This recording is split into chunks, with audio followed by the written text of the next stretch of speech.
A bankrupt millionaire allowed the little beggar to sleep in his chocolate factory for one night. At dawn, he was completely paralyzed to see what the boy had done to his factory. Thunder cracked across the sky as police officers surrounded Michael's chocolate factory. The old building stood defiant against the stormy backdrop, its weathered walls holding decades of memories. Inside, 12-year-old David Ryan clutched a worn folder to his chest, his honey-brown eyes fixed on Michael Harrison, who was struggling to stay upright at the factory's entrance. "You can't take this place," Michael's voice wavered as he faced the officers, his legs trembling from the strain of his illness. "This factory is more than just a building, it's our home." Laura Reynolds emerged from a black sedan, her designer heels clicking against the wet pavement. Behind her, Vicente Morris, the lawyer responsible for the eviction order, smiled coldly. "Michael, dear, you're making this harder than it needs to be," Laura said, her voice dripping with false sympathy. At that moment, Michael's knees buckled. David rushed forward, catching him before he hit the ground. "Mr. Michael, please hold on," the boy's voice cracked with desperation as he supported the man who had become his only family. But instead of collapsing completely, Michael straightened up, drawing strength from somewhere deep within. David seized the moment, stepping forward with the folder. "Before you do anything, you need to see these documents." His small hands trembled as he held out papers that would change everything. "What nonsense is this?" Vicente started, but his expression shifted as he glimpsed the contents: bank statements, forged signatures, evidence of his fraud spanning years. Laura's perfectly composed facade cracked as she recognized certain transactions. Her manicured hand flew to her mouth, eyes widening with recognition. "Vicente, you promised those records were destroyed." The gathering crowd of factory workers and neighbors pressed closer, sensing the shift in power. Rain continued to fall, but nobody moved. Thunder rolled again, closer this time. "I've seen enough," Laura suddenly announced, her voice carrying over the storm. "Officer, I need to make a statement about Mr. Morris's activities regarding this factory and about what really happened to David's parents 5 years ago." Vicente lunged forward, but 2 officers caught his arms. David stood his ground, lifting his chin as he faced the man who had orchestrated so much pain. Behind him, Michael placed a steadying hand on his shoulder, their shadows merging into one against the factory wall that had brought them together. The storm raged on, but inside the old chocolate factory, the bitter taste of injustice was about to turn sweet with the flavor of long-awaited truth. If this dramatic opening has captivated your imagination, embark on this extraordinary journey with us by subscribing. Your support allows us to continue crafting powerful stories that touch hearts and inspire souls. Every subscription brings more moving tales to life. A month earlier, David Ryan huddled in the corner of St. Mary's orphanage, his thin frame shivering despite the summer heat. The 12-year-old's tan skin bore fresh bruises, testament to another disciplinary action from Mr. Walters, the head caretaker who seemed to take particular pleasure in tormenting him. Through the barred window, David watched the setting sun paint the sky in shades of orange and purple. 5 years had passed since the mysterious fire that claimed his parents' lives, leaving him with nothing but fragmented memories of warm hugs and the sweet scent of his mother's hot chocolate. The official report called it an accident, but David had always sensed there was more to the story. "Boy, where's the inventory list I asked for?" Mr. Walters's voice boomed down the corridor. David's heart raced as heavy footsteps approached his room. He had finished the list hours ago, but experience taught him that accuracy meant little to Mr. Walters. The man would find fault regardless.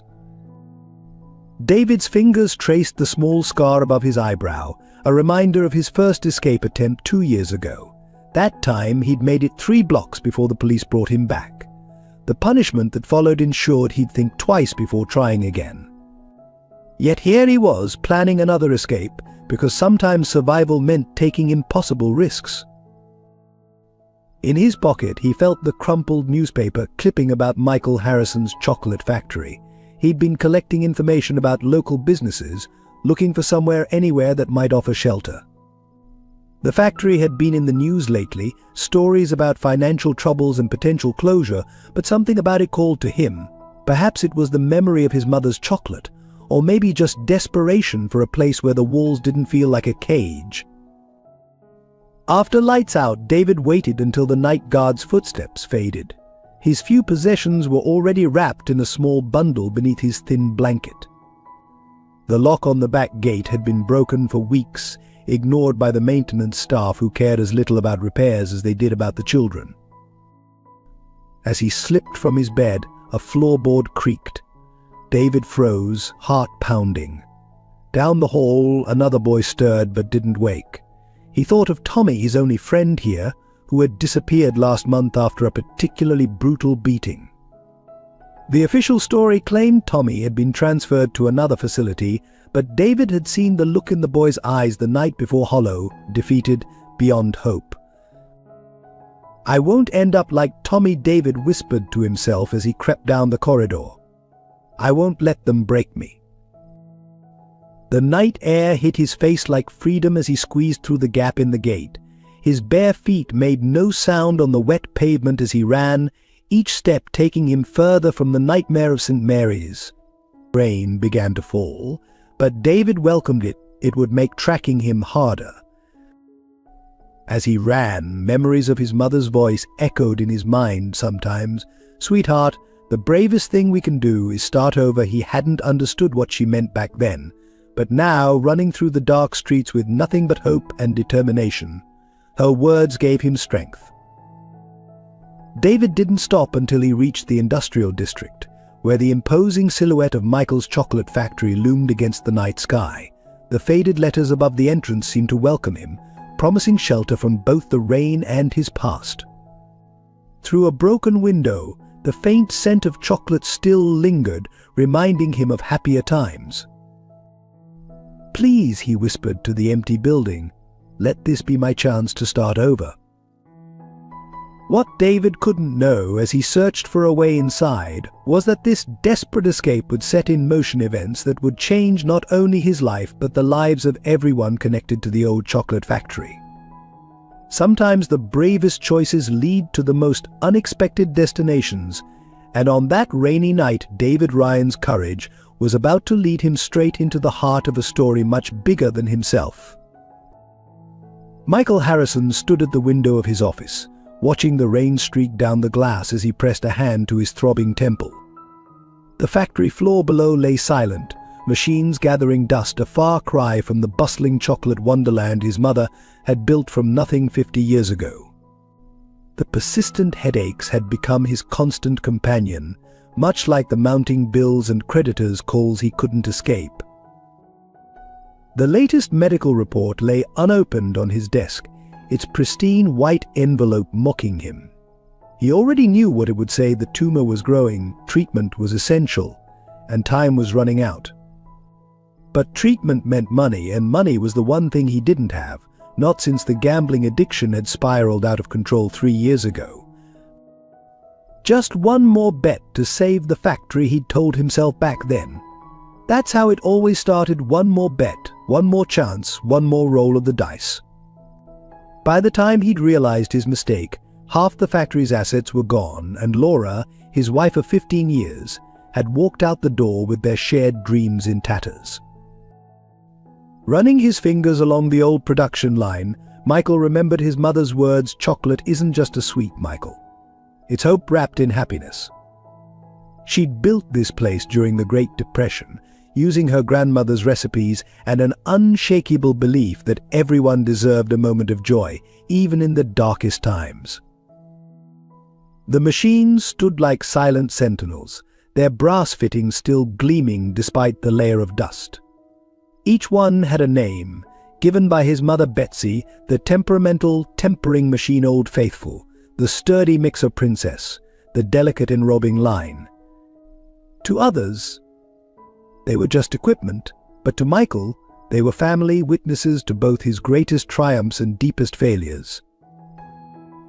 A sharp pain shot through his head, forcing him to grip the railing for support. The doctors had been clear without treatment. He had months at best, but the factory needed every penny he could scrape together. The choice tortured him: his life or his mother's legacy. Some days the answer wasn't as clear as it should have been. Vicente, Laura's lawyer, had made multiple offers to buy the factory, each one more insulting than the last. "It's a mercy killing," he'd said with that snake oil smile. "The property alone is worth more than the business."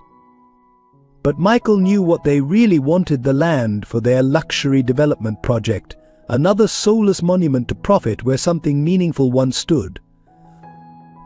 The workers, who remained just a handful now, were more family than employees. They'd stuck with him through the worst, accepting delayed payments and reduced hours without complaint. Their loyalty made his failure feel even heavier. Each day he saw the worry in their eyes when he stumbled or forgot a name, signs of the disease slowly eating away at his mind. Thunder rolled outside as Michael made his way to the small kitchen where his mother had perfected her recipes. The old recipe book lay open on the counter, its pages yellow with age, edges worn soft by generations of loving hands. His fingers traced his mother's handwriting, elegant loops and swirls that spelled out not just ingredients but love, dedication, and the magic that had made Harrison's chocolates famous throughout the state. "I'm sorry, Mom," he whispered to the empty room. "I tried to keep your dream alive, but I've failed everyone: the workers, Laura, myself, and worst of all, you." The pain intensified, forcing him to sit. Through the window he could see the for sale sign swaying in the wind, a constant reminder of his impending defeat. But something in him refused to give up entirely. Maybe it was his mother's spirit, or perhaps just plain stubbornness, but he wouldn't let go without a fight. What Michael didn't know as he sat there battling his pain and regrets was that hope was about to arrive in the most unexpected form: a scared, determined boy seeking shelter from the storm. Sometimes salvation comes not when we're strongest, but when we're most broken, ready to be rebuilt by the hands of fate. In her luxurious downtown office, Laura Reynolds stared at the old photograph hidden in her desk drawer. The image showed a happier time: the Ryan family, David's parents, standing proudly in front of their small bakery. Sarah Ryan's warm smile mirrored her son's, while James Ryan's protective stance spoke volumes about his devotion to his family. Laura's manicured fingers trembled as she touched the photo's worn edges, guilt gnawing at her conscience. Still dwelling on the past, Vicente Morris's voice cut through her thoughts as he entered without knocking. Her brother's presence always brought a chill to the room, despite his impeccable suits and practiced charm. As David's maternal uncle, he should have been the boy's guardian after the fire, but he'd orchestrated events to ensure that never happened. "He looks so much like Sarah now," Laura whispered, unable to meet Vicente's gaze. "When I saw him at the factory yesterday, for a moment I thought." "Don't get sentimental now," Sister Vicente interrupted, his voice sharp. "Remember what we agreed. The Ryan family's bakery stood in the way of our development plans. What happened was unfortunate but necessary. Business is business." Laura's mind drifted to 5 years ago when she'd first married Michael Harrison. She'd discovered the truth about Vicente's involvement in the fire that claimed the Ryans' lives, a tragic accident that cleared the way for their real estate empire. The guilt had driven her to drink, contributing to her failed marriage with Michael. "David doesn't know I was the one who convinced his mother to reject the insurance renewal," Laura said, her voice barely audible. "If I'd known what you were planning." Vicente slammed his hand on the desk, making her jump. "What's done is done. Focus on the present. Michael's factory sits on the last piece of land we need. Once we acquire it, the past won't matter anymore." But the past did matter. Laura remembered how she'd helped Vicente falsify documents after the fire, ensuring David ended up in the system rather than with family. She'd told herself it was for the best. What could a grieving, alcoholic uncle offer a traumatized child? Now, seeing David's resilience at the factory, protected by Michael's kindness, She wondered if she'd made the worst mistake of all. The boy's clever Vicente mused, straightening his tie. He started digging into old records. If he connects the dots between the fire and our development projects.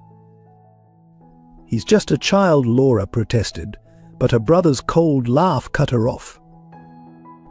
A child who inherited his mother's stubbornness and his father's sense of justice. Sarah always did ask too many questions about our business practices. Like mother, like son. Laura closed the drawer, but couldn't shut away her remorse so easily. She'd watched from afar as David grew up in the orphanage, sending anonymous gifts on his birthday, small attempts to ease her conscience. Now, seeing him find a home with Michael, her ex-husband of all people, felt like divine irony. "What are you planning, Vicente?" she asked, dreading the answer. Her brother's smile didn't reach his eyes. Nothing drastic, just ensuring that both Michael and his young ward understand the futility of resistance. After all, Harrison's chocolate factory will make a perfect centerpiece for our new development after we tear it down. As Vicente left, Laura opened her laptop to the hidden folder containing everything she knew about the fire, the fraudulent documents, and Vicente's manipulation. She'd kept these records as insurance, telling herself she'd never use them. But watching David fight for the factory, seeing him finally find happiness with Michael, made her question everything she'd helped her brother accomplish. Sometimes redemption requires more than regret, it demands action. Laura's finger hovered over the folder, her heart racing as she contemplated the cost of finally doing the right thing. The broken window at the back of Harrison's chocolate factory barely made a sound as David slipped through, his small frame easily fitting through the gap. The musty air inside carried traces of cocoa and vanilla, triggering memories of his mother's kitchen that made his heart ache. Moonlight filtered through dusty windows, casting strange shadows across dormant machinery. David's bare feet left prints in the dust as he explored, his eyes adjusting to the darkness. Unlike the sterile corridors of St. Mary's orphanage, this place felt alive despite its abandonment, as if the walls themselves held stories waiting to be told. Each step deeper into the factory revealed new wonders, giant mixing vats gleaming dully in the moonlight, conveyor belts stretching into shadows, and mysterious machines whose purposes he could only imagine. In what must have been the experimental kitchen, David found an old notebook, its pages yellow with age. His fingers trembled as he opened it, revealing handwritten recipes in elegant script. Sarah's special dark chocolate one-page read, making his breath catch his mother's name. But before he could process this discovery, a noise from the main floor made him freeze. The beam of a flashlight cut through the darkness, accompanied by unsteady footsteps. David ducked behind a large tempering machine, his heart pounding so loud he feared it would give him away. Through a gap in the machinery, he watched a man shuffle into view, Michael Harrison, though David didn't know his name yet. Michael looked worse than the newspaper photos had shown. His face was gaunt, his movements uncertain as he steadied himself against a workbench. "Happy birthday, old girl," he muttered, patting the nearest machine. "Wish I could get you running again." One last batch of chocolate before his voice trailed off as another wave of dizziness seemed to hit him. David watched, torn between hiding and helping, as Michael slumped against the workbench. The man's obvious love for the factory touched something in David's soul. Here was someone else who saw more than just an abandoned building. Without thinking, he stepped from his hiding place. "Sir? Are you all right?" David's voice echoed in the empty space. Michael startled, nearly dropping his flashlight. "Who's there? Show yourself!" David emerged from the shadows, hands raised to show he meant no harm. "I'm sorry for breaking in. I didn't have anywhere else to go." The flashlight beam illuminated David's face, revealing his bruises and dirt-streaked cheeks. Michael's stern expression softened. "You're just a boy." "What happened to you, son?" Something in Michael's voice, concern without pity, kindness without condescension broke through David's carefully constructed walls. The story spilled out the orphanage, the abuse, his escape. He clutched the recipe book to his chest as he spoke, drawing strength from its connection to his past. Michael listened without interrupting, his own pain seemingly forgotten. When David finished, silence filled the factory for a long moment. Then Michael did something unexpected. He smiled. "Well, since you're here, how about some hot chocolate? Can't properly welcome a guest without it. My mother always said," he gestured toward the experimental kitchen. "That is, if you'll help an old man find his way around his own factory. These days I sometimes get a bit turned around." David followed Michael to the kitchen, where they found an ancient hot plate still in working order. As Michael gathered ingredients, David opened the recipe book again, this time showing Michael the page that had caught his eye. "Sarah's special dark chocolate," Michael read, his eyes widening. "Sarah Ryan's recipe. She was one of our best customers, always experimenting with our chocolate in her bakery. You said your mother's name was Sarah." David nodded, his throat tight with emotion. "She used to make the best hot chocolate on rainy days." Michael studied the boy's face more closely. "I remember her son. Would be about your age now. There was a fire." "5 years ago," David whispered. "They said it was an accident." Understanding dawned in Michael's eyes, followed by something else: determination. "Well, David Ryan, it seems this factory has been waiting for you. What do you say we try your mother's recipe?" As they worked together in the pre-dawn darkness, master and apprentice, neither could have known they were brewing more than just chocolate. They were mixing the ingredients of a new beginning, a chance for both the broken man and the lost boy to find what they needed most: family. The factory, silent for so long, seemed to come alive around them, as if welcoming home a long-lost child. Sometimes the sweetest mysteries of life unfold in the most unexpected places, even in an abandoned chocolate factory at 3 in the morning. Steam rose from the ancient hot plate as Michael guided David through the intricacies of tempering chocolate. The boy's hands were steady, his concentration absolute as he watched the dark mixture swirl. Morning light had begun to creep through the factory windows, but neither noticed the passing time, too engrossed in their shared task. "The secret," Michael explained, his voice gaining strength as he shared his mother's wisdom, "isn't just in the temperature. It's in the patience, the rhythm. Chocolate tells its own story, you just have to learn to listen." He watched as David adjusted the heat with an intuition that seemed almost inherited. "Mum used to say something similar," David said softly, his eyes fixed on the melting chocolate. "She said chocolate was like people treat them too roughly, and they turn bitter. Give them time and care, and they reveal their sweetness." Michael nodded, fighting back unexpected tears. "Your mother was a wise woman. Sarah always understood chocolate better than most. When she'd visit the factory, she and my mother would spend hours experimenting with new flavors." As they worked, David revealed more about his life at the orphanage: the loneliness, the fear, the small acts of rebellion that kept his spirit alive. Michael shared his own stories: the factory's golden days, his mother's legacy, and gradually his recent struggles with illness and debt. "The doctors say it's a tumor," Michael admitted, watching David carefully pour the tempered chocolate into molds. "Treatment's expensive, and the factory's not doing well. Vicente, my ex-wife's lawyer, keeps pushing me to sell." David's hands didn't waver as he worked, but his voice carried a fierce protectiveness. "You can't sell it. This place is special. It's like it has a soul." The boy's words echoed Michael's own feelings. Together they watched the chocolate slowly set, forming perfect squares with a glossy finish that would have made Sarah Ryan proud. David's first batch was flawless, and natural talent that stirred something deep in Michael's memory. "You have your mother's gift," Michael said, resting a hand on David's shoulder. She could always tell when chocolate was ready just by looking at it. Not everyone can do that. David beamed at the praise, then hesitated. "Mr. Michael, what if we restarted the factory?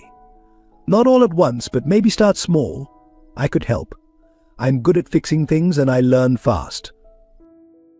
Before Michael could respond, a coughing fit seized him. David quickly helped him to a chair, his young face lined with worry. When the spell passed, Michael looked at the boy who'd appeared in his factory like an answer to an unspoken prayer. It would be hard work, Michael warned. Long hours, uncertain success. And there's my health to consider. "I'm not afraid of hard work," David insisted. "At the orphanage they said I was troublesome because I asked too many questions. But really I just wanted to understand how things worked. Please, Mr. Michael, give me a chance to prove I can help."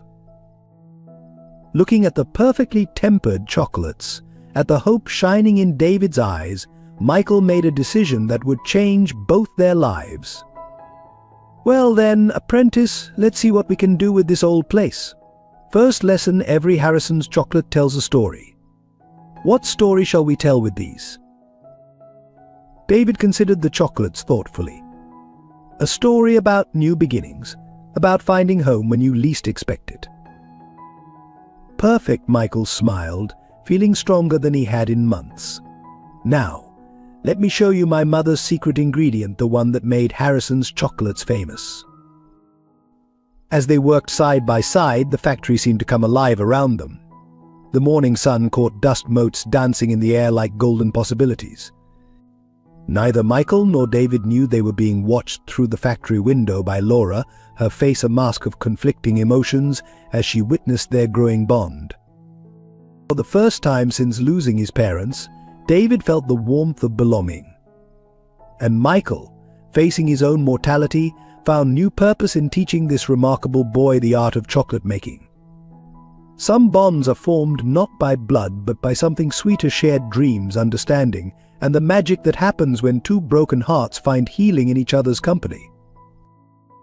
The chocolate they made that morning wasn't just confection, it was a promise, a beginning, and perhaps most importantly, proof that sometimes the most precious gifts come wrapped not in fancy paper, but in the simple joy of finding someone who believes in you. Laura's heels echoed through the factory corridor as she strode in unannounced, Vicente following like a shadow. The sound drew Michael and David from the experimental kitchen where they'd been perfecting a new truffle recipe. David instinctively stepped behind Michael when he saw her chocolate-stained apron clutched tight. "Well, isn't this cozy?" Laura's smile didn't reach her eyes. "Harboring a runaway, Michael? I expected better judgment. Even from you." She produced a document from her designer handbag. "The orphanage reported him missing 3 days ago. As a concerned citizen, I filed for emergency guardianship." Michael's hand found David's shoulder, steadying them both. "He's not a runaway, Laura. He's an apprentice chocolatier who happened to find his way home." Home? Laura's laugh was sharp. "This failing factory. You can barely take care of yourself, Michael. The tumor, the debts, do you really think you're fit to care for a child?" David stepped forward, his voice stronger than he felt. "Mr. Michael is teaching me everything about chocolate. He's the only one who's ever given me a chance." Laura's expression softened momentarily, something like pain flickering across her features. "David, sweetie, I knew your mother. Sarah would want you somewhere stable, safe, not in this crumbling monument to Michael's failures." The mention of his mother made David freeze. "You knew my mum?" "We were acquaintances." Laura hesitated, shooting a warning glance at Vicente. "Which is partly why I feel responsible for your welfare. The courts will agree that a successful businesswoman can provide better care than a bankrupt factory owner with medical issues." Michael stepped between them, his voice low but firm. "You've never shown interest in any child's welfare before, Laura. Why start now?" "Perhaps I'm trying to make amends," she replied, but her eyes betrayed her. "Vicente, show them the preliminary custody papers." As Vicente approached with the documents, David noticed something familiar about his face, a resemblance to old photos of his mother that made his heart race. Before he could process this, Michael swayed slightly, one hand going to his head. "Mr. Michael," David grabbed his arm, supporting him. "You need to sit down." Laura moved forward as if to help, genuine concern breaking through her practiced facade. "Michael, be reasonable. You can barely stand. How can you possibly care for a child?" "I'm not leaving him," David declared, helping Michael to a chair. "You can't make me go with you. I'll just run away again." Actually, Vicente interjected smoothly. "Given the circumstances, we can. The court will rule in Laura's favor, especially once they learn about Michael's deteriorating condition." Michael looked up at Laura, his voice quiet but steady. "Why are you really doing this, Laura? What's Vicente not telling me?" Something in Michael's tone made Laura falter. She glanced at the chocolate-making equipment, at David's determined face smeared with cocoa, at the recipe book open to Sarah's special blend. For a moment she seemed to wage an internal battle. "The boy needs structure, stability," she finally said, but her words sounded hollow. "I'm offering him a better life." "Better than learning his mother's craft? Better than continuing Sarah Ryan's legacy?" Michael challenged. "Look at him, Laura. Really look. He has her gift." Laura did look, and what she saw made her step back. David stood protecting Michael, chocolate-stained hands clenched, his expression a mirror of Sarah's determination, the same determination she'd shown the night of the fire when she'd refused to sell her bakery to Vicente's development company. "We'll let the courts decide," Vicente cut in, placing the papers on a nearby table. "In the meantime, consider this notice of our intent to file. Come, Laura." As they left, David turned to Michael, his voice shaking. "Why did she mention my mom? And Mr. Vicente, he looks like." "Like your mother's photos," Michael finished, his face grave. "David, I think there's more to your parents' story than we know. But whatever it is, I promise you this, I won't let them take you away. We're family now, you and I. Family stands together." David hugged Michael fiercely, getting chocolate on both their clothes. Neither cared. Outside, Laura sat in her car, watching them through the factory window. A single tear rolled down her cheek as she pulled out her phone and dialed a number she'd sworn never to use. "Hello? Yes, I need to report some irregularities in the Ryan family fire investigation. It's time the truth came out." The hospital corridor seemed endless as David ran, his footsteps echoing off sterile walls. Behind him, the sound of Michael's collapse in the factory kitchen still rang in his ears, the crash of falling pots, the terrible silence that followed. Now, racing past surprised nurses and orderlies, David clutched Michael's medical file, stolen from the doctor's cart when no one was looking. But Dr. Isabella Thompson found him huddled in the waiting room, papers spread across his lap, tears streaming down his face as he struggled to understand the medical terminology. She knelt beside him, her voice gentle but firm. "David, those records are confidential. How did you get them?" "Please," David's voice cracked. "I need to know what's happening to him. He won't tell me the truth, but I see him getting worse every day. The headaches, the dizzy spells, how he forgets things." Dr. Thompson sighed, settling into the chair beside him. "The tumor is growing faster than we expected. Without immediate treatment," she paused, choosing her words carefully. "Michael has maybe 3 months, 4 if we're lucky." David's hands trembled as he gathered the scattered papers. "But there's treatment, right? Surgery or medicine or something?" "Yes, but it's expensive. Michael's insurance lapsed months ago, and the procedure costs more than the factory makes in a year." She touched David's shoulder gently. "He's been refusing treatment to keep the factory running. To keep you safe." The reality of Michael's sacrifice hit David like a physical blow. Every chocolate sale, every repair they'd made to the old machines, Michael had been choosing the factory's survival over his own, choosing David's future over his own life. "No," David whispered, then louder, "No, he can't do this. He can't just give up." David, Dr. Thompson began, but the boy was already moving, racing toward Michael's room with desperate determination. He burst through the door to find Michael awake, looking frail against the white hospital sheets. The sight stopped David in his tracks. This man who'd become his father in every way that mattered, who'd taught him not just about chocolate but about love, trust, and the courage to begin again, how had he not seen how ill he truly was? "The doctors told you, didn't they?" Michael asked softly. David crossed the room, clutching the bed rail. "Why didn't you tell me? We could have found a way. Sold something, worked harder, anything. And risked losing the factory." "Your home," Michael shook his head. "The factory is more than just a building, David. It's your heritage now, your mother's legacy as much as mine. I couldn't bear to see it sold off piece by piece for medical bills that might not even save me." "I don't care about the factory," David's voice broke. "I care about you. You're the only family I have left. Please, please don't leave me alone again." Michael reached for David's hand, his grip weaker than the boy remembered. "Listen to me, son. Every moment since you climbed through that broken window has been a gift. You gave me back my purpose, my joy in chocolate making. If these are to be my last months, I want to spend them teaching you everything I know, not lying in a hospital bed." "But what about Laura? Vicente? They'll take everything the factory me."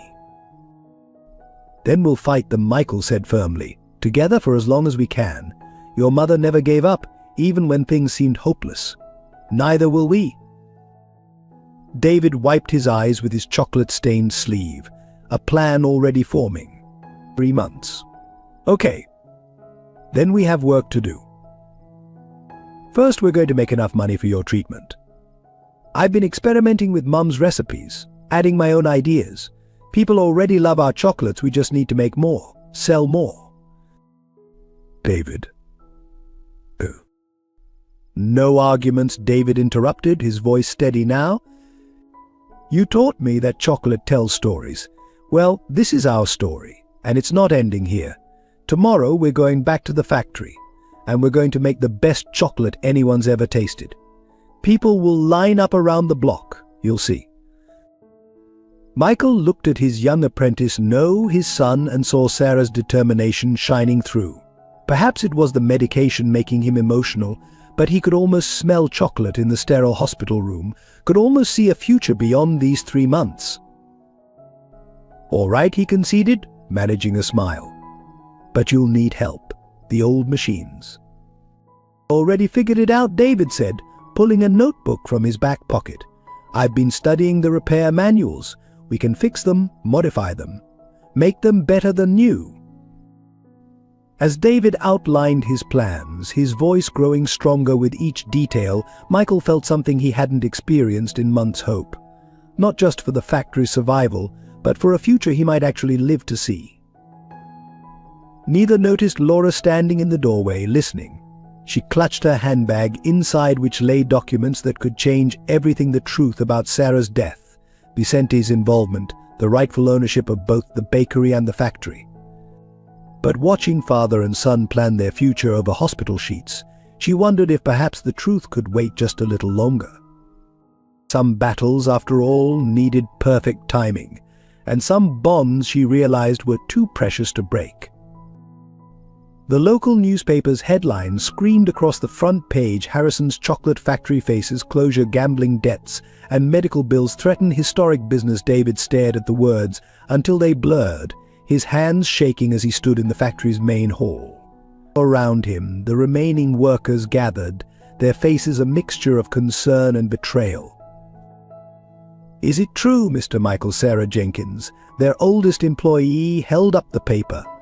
"Did you really gamble away our pension fund?" Her voice cracked with 40 years of loyalty strained to breaking point.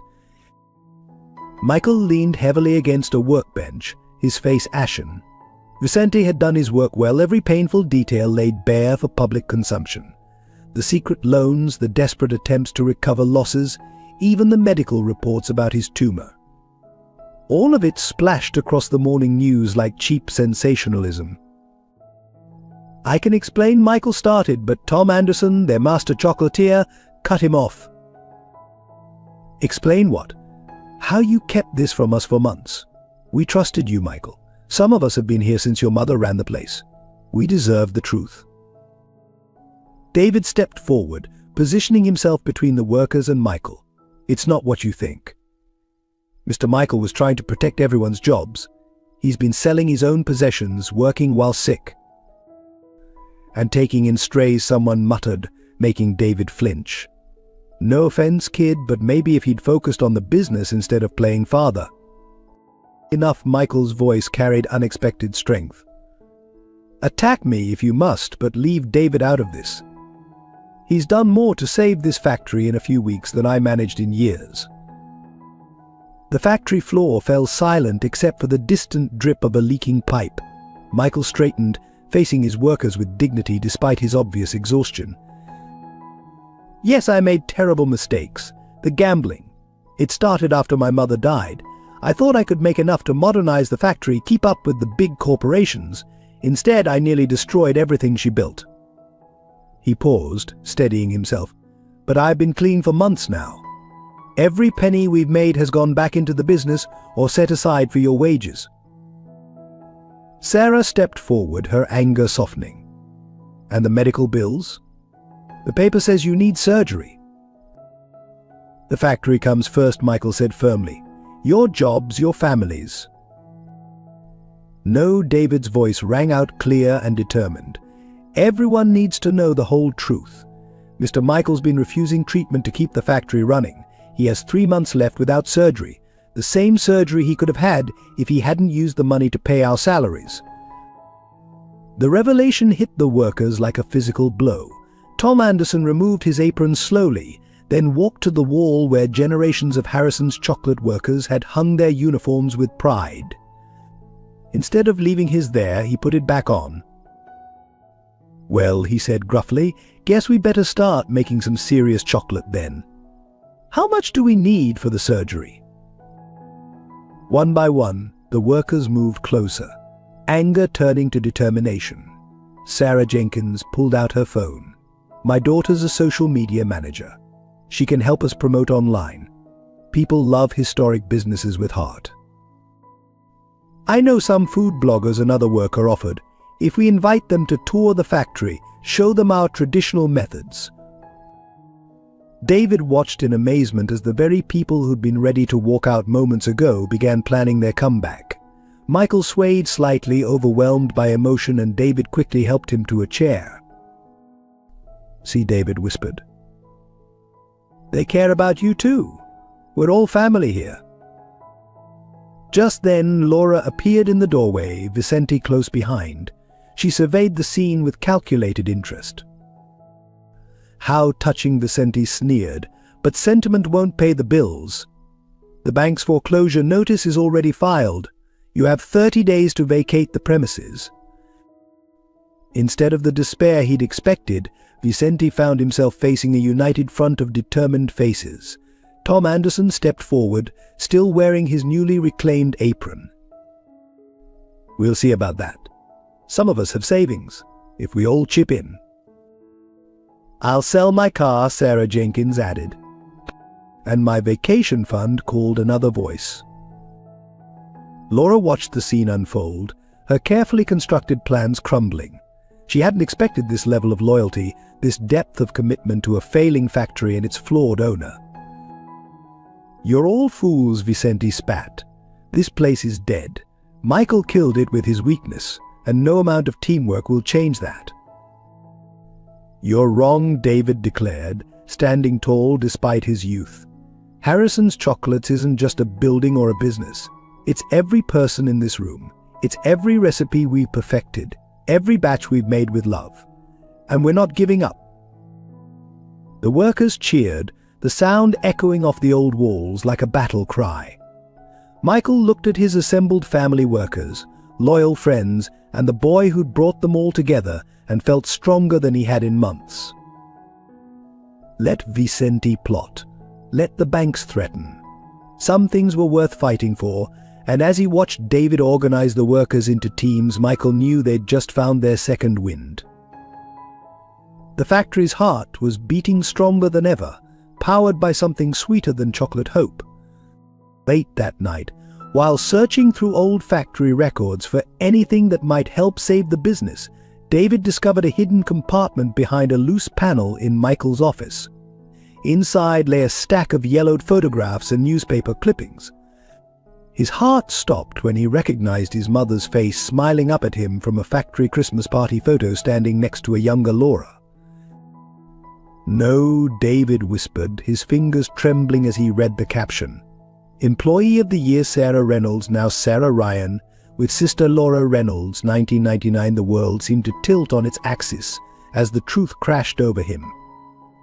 Laura wasn't just someone who'd known his mother, she was his aunt. Michael found him still sitting on the office floor, photographs spread around him like fallen leaves. One look at David's face told him everything. "You found them," he said softly, easing himself into his chair. "She's my aunt," David's voice cracked. "All this time."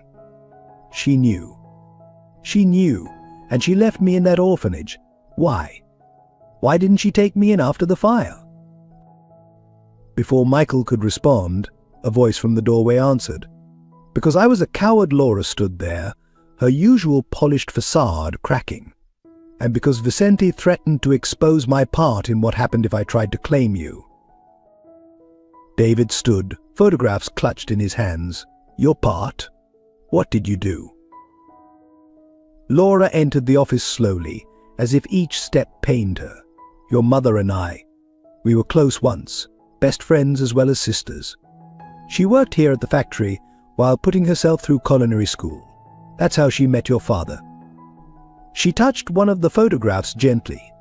"But then Vicente started his development company. He wanted to buy the entire block, including your parents' bakery." "They wouldn't sell," David said, remembering fragments of overheard arguments from his childhood. "No, they wouldn't." Vicente was furious.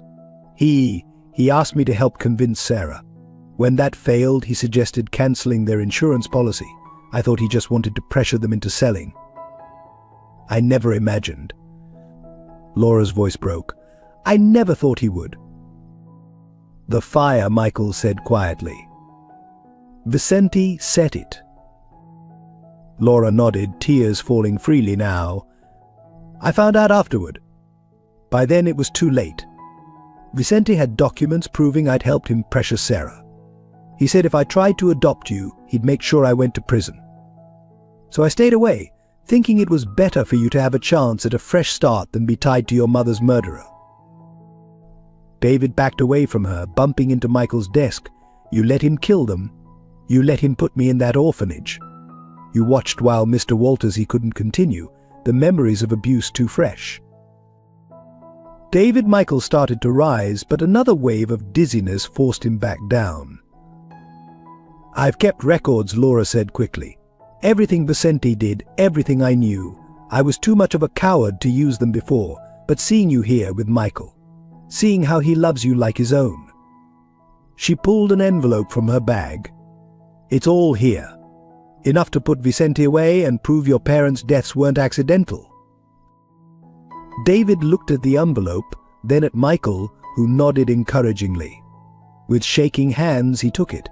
"Why now?" "Because you deserve to know the truth. Because Michael's showing me what real courage looks like, fighting for this factory despite everything. And because Laura took a deep breath. Because Sarah would never forgive me if I let Vicente destroy your chance at happiness again." David opened the envelope, scanning documents that proved Vicente's guilt and Laura's complicity. When he looked up, his eyes were steel. "If you really want to make things right, these need to go to the police. All of them. Even the ones that implicate you." Laura straightened her shoulders, looking more like Sarah Ryan than ever. "I know. That's why I brought copies to the district attorney this morning. Vicente should be getting a visit from the police any minute now." As if on cue, they heard sirens in the distance. Michael reached for David's hand, squeezing it gently. "Whatever happens next, we face it together." David looked at Laura, seeing for the first time the shadow of his mother in her features. He wasn't ready to forgive, not yet, but as the sirens grew closer and the truth of his past finally came to light, he felt something shift inside him, not healing, exactly, but the possibility of it. Sometimes the bitterest truths, like the darkest chocolate, could become something richer with time. The morning after Vicente's arrest, Harrison's chocolate factory awoke to an unexpected sight.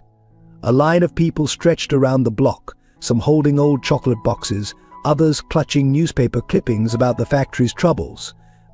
Sarah Jenkins' social media campaign had worked better than anyone could have imagined. My grandmother used to bring me here every Saturday. An elderly woman told the local news crew that had gathered to cover the story. Harrison's chocolates were part of every special moment in our lives. We can't let this piece of history die. Inside, David and Michael scrambled to prepare for the sudden influx of support.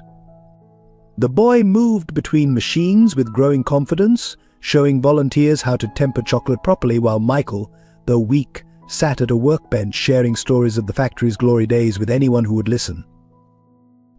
"Remember when your mother made those special Christmas truffles, Mrs. Anderson?" the baker from 3 streets over asked as she helped wrap chocolates. "The ones with the gold dust that sparkled like snow? My James proposed to me over one of those." The story sparked something in David's memory. The recipe book. He rushed to fetch his mother's old notebook. "Mr. Michael, look, there's a whole section on celebration chocolates. We could bring them back." Local businesses began showing up with offers of help.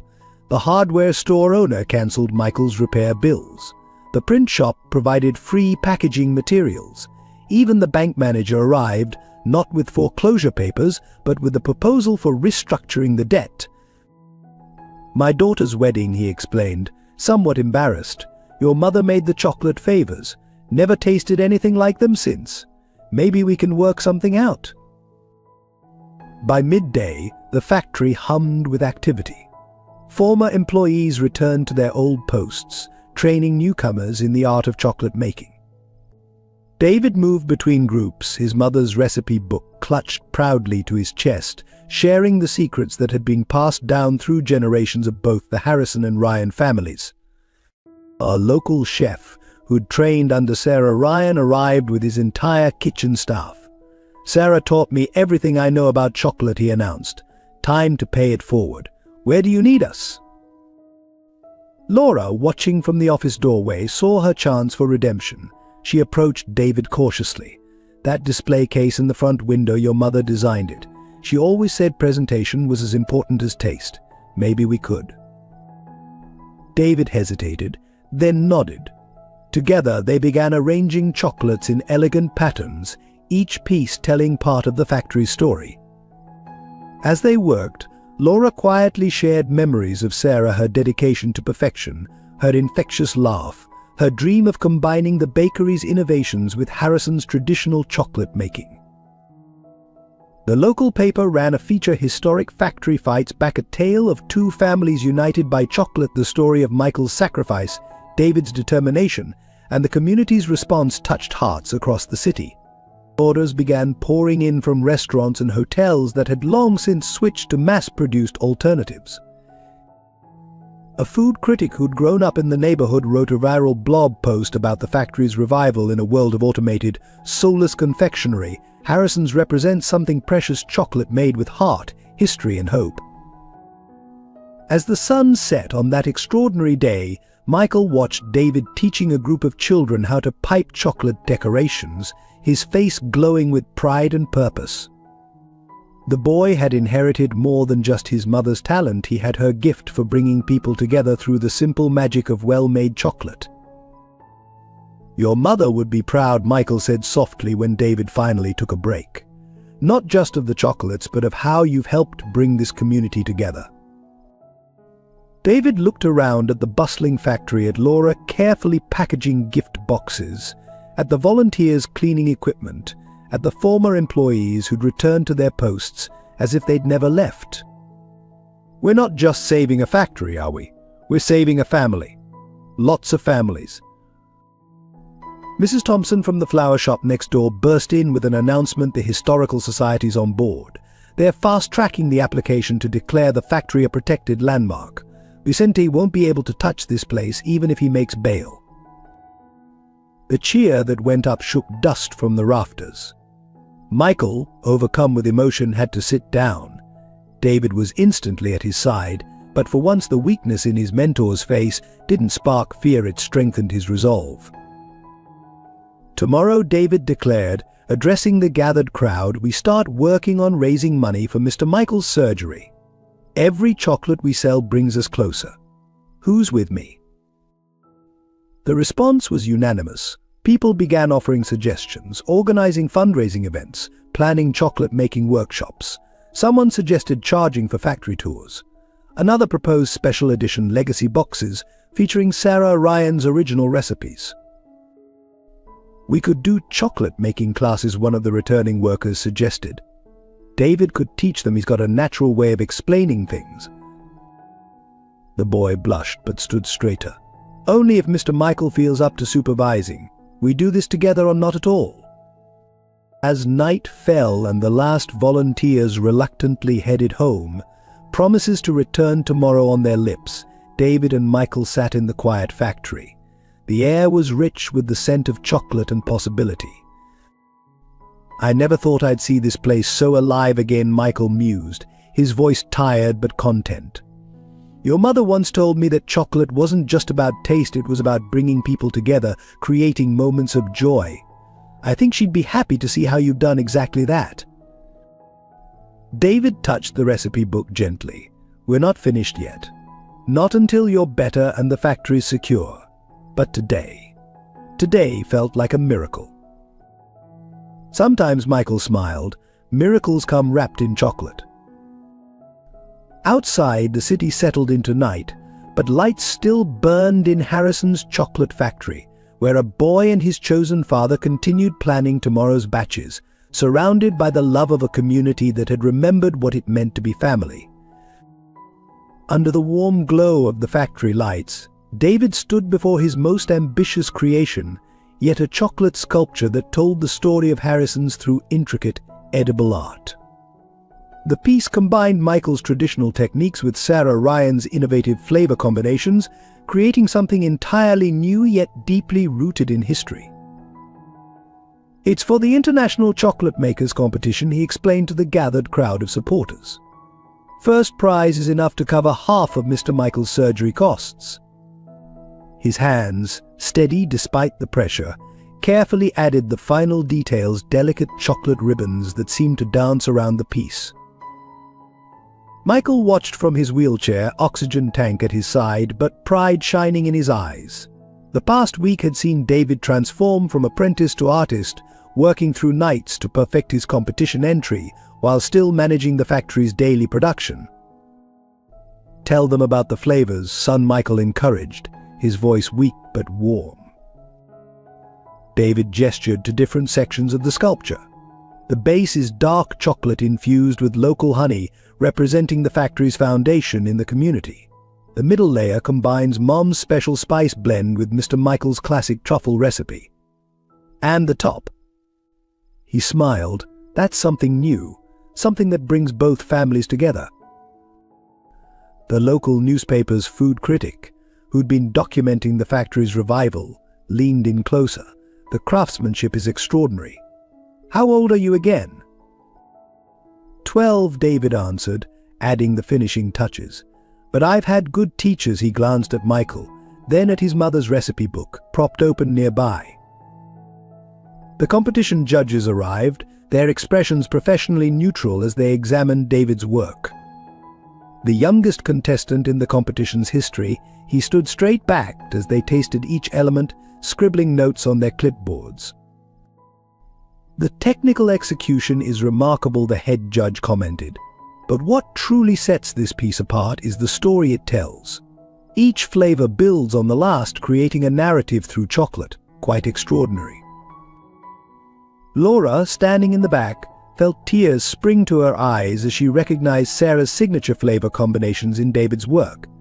Her sister's talent lived on in her son's hands, in the way he approached each creation with both precision and passion.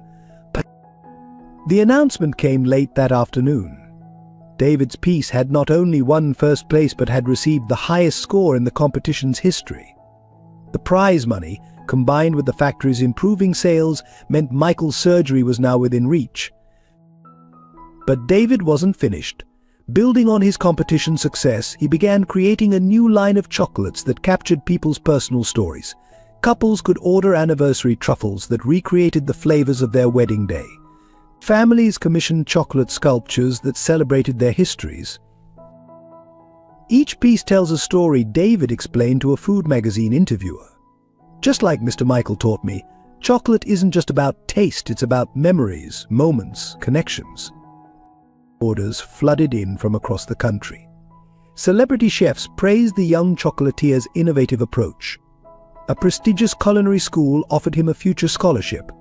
But David's focus remained on the factory and the man who'd given him a chance when everyone else had turned away. One morning, as David experimented with a new recipe, Michael watched him work with tears in his eyes. "You've surpassed everything I could have taught you," he said softly. "Your mother would be so proud." David paused in his work, his own eyes glistening. "I couldn't have done any of this without you, Mr. Michael. You gave me more than just chocolate lessons, you gave me a home, a purpose, a family." The factory's revival attracted attention from food critics worldwide. Orders poured in faster than they could fill them. David's story, the orphan boy who saved a historic chocolate factory while reinventing its classics, captured imaginations and hearts. But his proudest moment came when he recreated his mother's signature hot chocolate recipe, the one that had comforted him on rainy days. Serving it to Michael in the hospital the night before his surgery, David watched his mentor's face light up at the familiar taste. "Perfect," Michael whispered. "Absolutely perfect." The success brought more than just financial security. It proved that David's place was here, that his guardianship belonged with Michael. Even Laura, watching her nephew flourish, withdrew her custody claim, acknowledging that some families are built on bonds stronger than blood. In the quiet moments between batches, David often stood at the factory windows, watching customers line up outside, eager to taste his latest creations. Each chocolate he made carried a piece of his heart, a tribute to the two families whose legacies he now carried forward, the Harrisons and the Ryans, united by a boy who found his calling in the sweet science of chocolate making.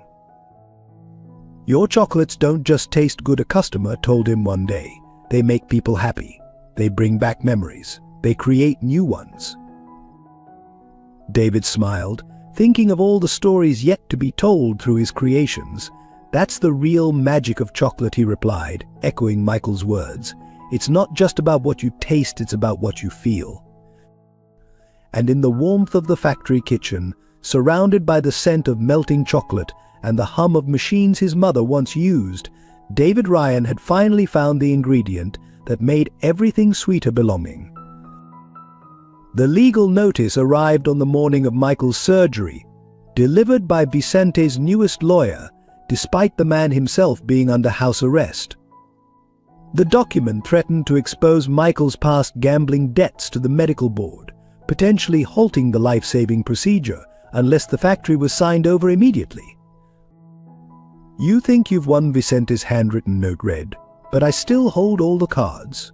You have 1 hour to decide the factory or Michael's life." David stood in the hospital corridor, the papers crumpled in his trembling hands.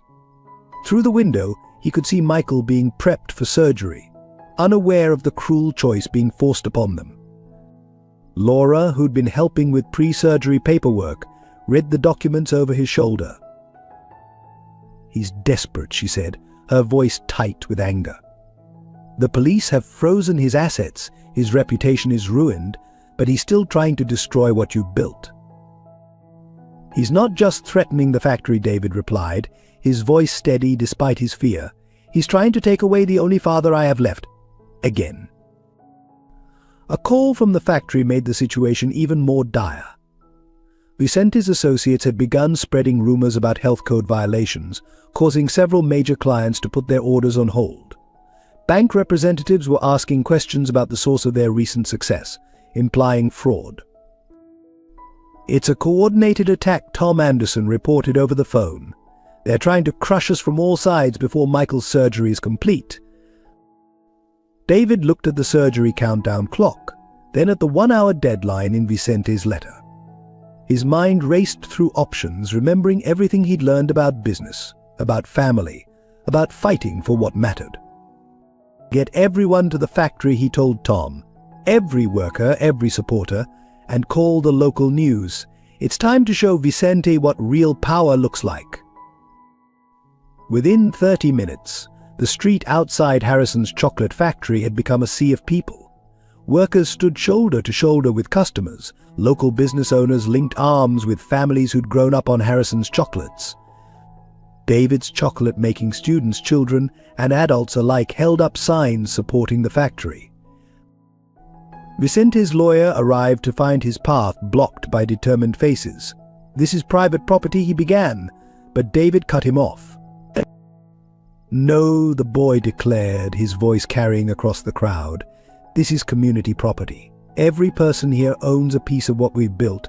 You can threaten us, try to bankrupt us, spread lies about us, but you cannot break us." Laura stepped forward, holding up her phone. "I'm live streaming this to every news outlet that covered Vicente's arrest. Want to explain to them why you're threatening a child and a sick man." The lawyer faltered, but another figure emerged from a black car, Vicente himself, having violated his house arrest in a final desperate move. "You're just like your mother," he snarled at David. "She didn't understand business either. Sentiment doesn't pay bills. Look what it got her." The crowd's murmur turned dangerous. David felt the community's anger rising behind him, but he kept his voice calm. "My mother understood that some things are worth more than money. Mr. Michael taught me the same thing. That's why you'll never win. You can't buy or steal what makes this place special." Vicente laughed coldly. "Special? It's a dyeing factory run by a gambling addict and an orphan. In an hour, your precious Michael will lose his surgery slot, and then what will you have?" "He'll have us," Mrs. Anderson stepped forward. "All of us. My husband's law firm is ready to file harassment charges. The Historical Society has already designated this building a protected landmark." Others joined in, each offering protection, support, legal aid. The local bank manager announced they were approving an emergency loan. Restaurant owners pledged to double their orders. Parents whose children David had taught chocolate making offered to prepay for a year of classes. Vicente's face twisted as he watched his leverage crumble. "You're all fools. This isn't a fairy tale. Business is about profit, not people." "No," Vicente, Laura interrupted. "That's where you've always been wrong. Business is about both. Sarah knew that. Michael knows it. And David, he's proven it by bringing this community together." Sirens wailed in the distance, police responding to Vicente's house arrest violation. The crowd parted silently as officers approached, their faces grim. "Mr. Morris," the lead officer called, "step away from the factory. You're in violation of multiple court orders." As Vicente was led away, he shouted back at David, "This isn't over. You'll never be able to prove what happened to your parents." But David wasn't listening. His phone had lit up with a message from Dr. Thompson. Michael was being wheeled into surgery. The operation would proceed as planned. "You're wrong," David called after Vicente's retreating figure. "It is over. You lost the moment you thought fear was stronger than love." The crowd cheered as the police car drove away. Inside the factory, David gathered everyone together. "Thank you," he said, his voice thick with emotion. "But our work isn't done. We have orders to fill, customers to serve, and in a few hours we'll have good news about Mr. Michael to celebrate." As people returned to their posts, Laura touched David's shoulder gently. "Sarah would be so proud of how you handled that. You showed strength without losing your compassion, just like she always did." David looked around at the factory floor, bustling with activity, alive with purpose and community. Vicente had tried to break them by attacking their weakest points, but he'd only revealed their greatest strength: unity. "Mom always said chocolate brings people together," David smiled. "I don't think even she imagined how true that could be." The morning dawned cold and grey as police vehicles surrounded Harrison's chocolate factory. Despite Vicente's arrest, his legal machinery had ground forward, resulting in an emergency eviction order. David stood at the factory entrance, Michael's wheelchair beside him, facing a line of officers and court officials. "You have 1 hour to vacate the premises," the lead officer announced, his voice professionally neutral but his eyes sympathetic. "After that, we're authorized to remove you by force if necessary." Behind them, the factory hummed with activity. Workers continued making chocolate, filling orders, refusing to acknowledge the deadline. The community had gathered again, forming a human chain around the building. Local news crews documented everything, their cameras capturing the tension crackling in the air. "This order is based on fraudulent claims," Michael's lawyer argued, waving documents. "We have proof that Vicente Morris falsified records, manipulated accounts." "That will be for the courts to decide," the court officer interrupted. "For now, the order stands." David squeezed Michael's shoulder, drawing strength from his mentor's presence. Just 3 days after surgery, Michael should have been resting, but he'd insisted on being here. "We're not leaving," David announced, his voice carrying across the crowd. "This factory isn't just a building, it's our home. Our family." Laura pushed through the police line, her designer suit dusty from the morning's work in the chocolate kitchen. "I have evidence," she called out, holding up a thumb drive. "Proof that Vicente's development company never legally acquired the rights to this property. The original deed shows." A commotion at the back of the crowd interrupted her. Vicente's legal team arrived, led by a senior partner from the city's most prestigious firm. "Whatever evidence MS. Reynolds claims to have is irrelevant," he announced. "The eviction order stands." But David had been preparing for this moment. He nodded to Tom Anderson, who opened the factory doors wide. The scent of chocolate wafted out, accompanied by the sound of machines running smoothly. Inside, every surface gleamed, every worker stood at their station, and along the walls hung framed documents, health inspections, safety certificates, historical preservation awards. "Before you enforce that order," David said clearly, "you should know what you're destroying. This factory employs 35 people. It provides specialized chocolate to 12 local restaurants and supplies free chocolate-making classes to underprivileged kids. We're not just making candy, we're preserving a century of history." The police sergeant stepped forward, examining the scene. His own grandmother's picture hung among the historical photos, showing her working the enrobing line in 1955. "The order requires immediate cessation of operations," he said slowly. "But it doesn't specify how immediate is immediate." Understanding flashed between him and David. The boy turned to the waiting crowd. "We have orders to fill. Anyone who wants to help save Harrison's chocolates, now's the time." People surged forward, lawyers offering pro bono services, business owners pledging support, families sharing stories of what the factory meant to their community. The news crews captured it all, broadcasting live as ordinary citizens took stands at chocolate-making stations, learning from experienced workers how to keep production going. Michael watched with tears in his eyes as David coordinated everything, his young voice strong and sure as he directed volunteers, encouraged workers, and never stopped making chocolate. This was no longer just about saving a factory, it was about defending the heart of a community. The court officer checked his watch repeatedly, visibly uncomfortable with the situation. The eviction deadline came and went, but no one moved to enforce it.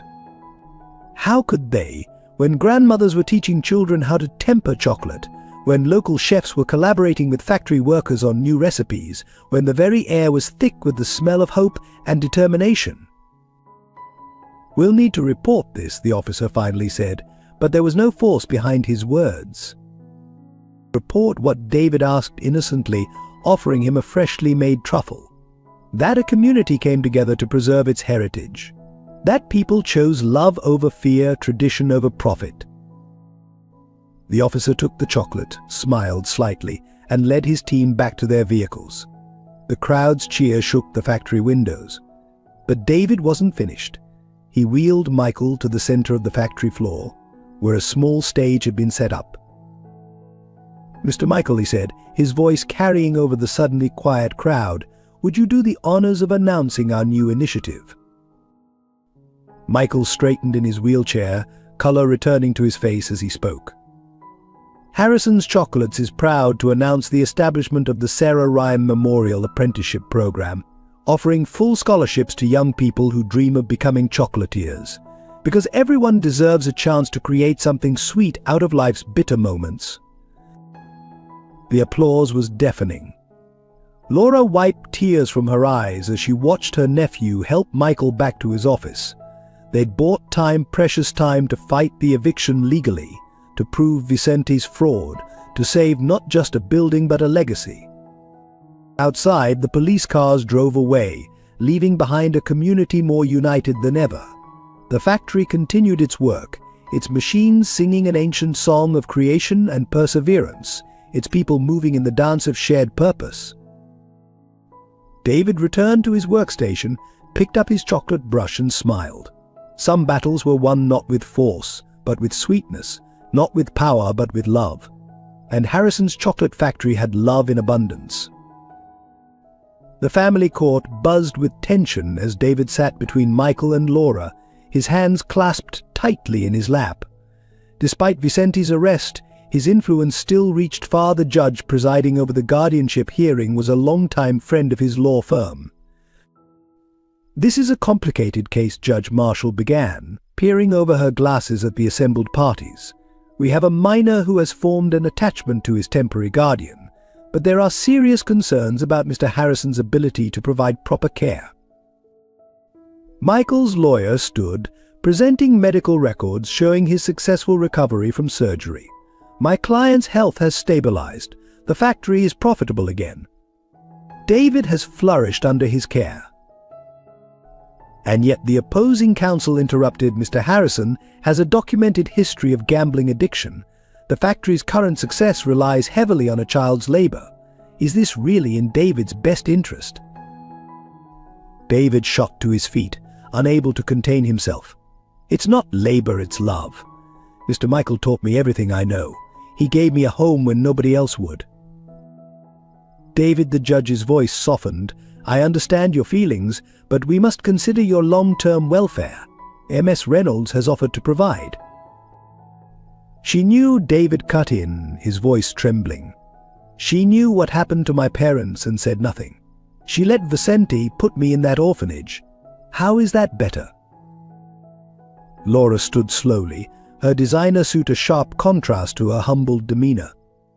"Your Honor, I'd like to withdraw my petition for guardianship." A murmur ran through the courtroom. "I've watched David with Michael. I've seen how they support each other, how they built something remarkable together. My desire to make amends doesn't give me the right to separate them." The judge frowned. "MS Reynolds, your financial stability and family connection mean nothing compared to love." Laura finished. "My sister David's mother believed in choosing love over convenience. I dishonored her memory once by staying silent. I won't do it again." Michael wheeled himself forward, his voice steady despite his obvious fatigue. "Your Honor, I'm not a perfect man. I've made mistakes, faced my demons. But David, he gave me reason to fight, to be better. We saved each other." The social worker assigned to David's case approached the bench, presenting her report. "In my 30 years of experience, I've rarely seen such a positive transformation. David's grades have improved dramatically. He's developing valuable business and artistic skills. Most importantly, he's found stability and purpose." "Through child labor," the opposing counsel insisted. "Through apprenticeship," David corrected, pulling out his lesson plans and certificates. "We've started a program teaching other kids chocolate making.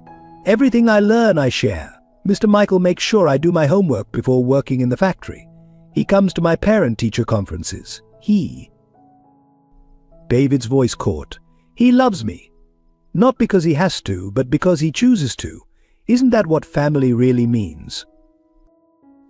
The judge studied the documents before her: medical reports, school records, financial statements, and dozens of letters from community members supporting Michael's guardianship.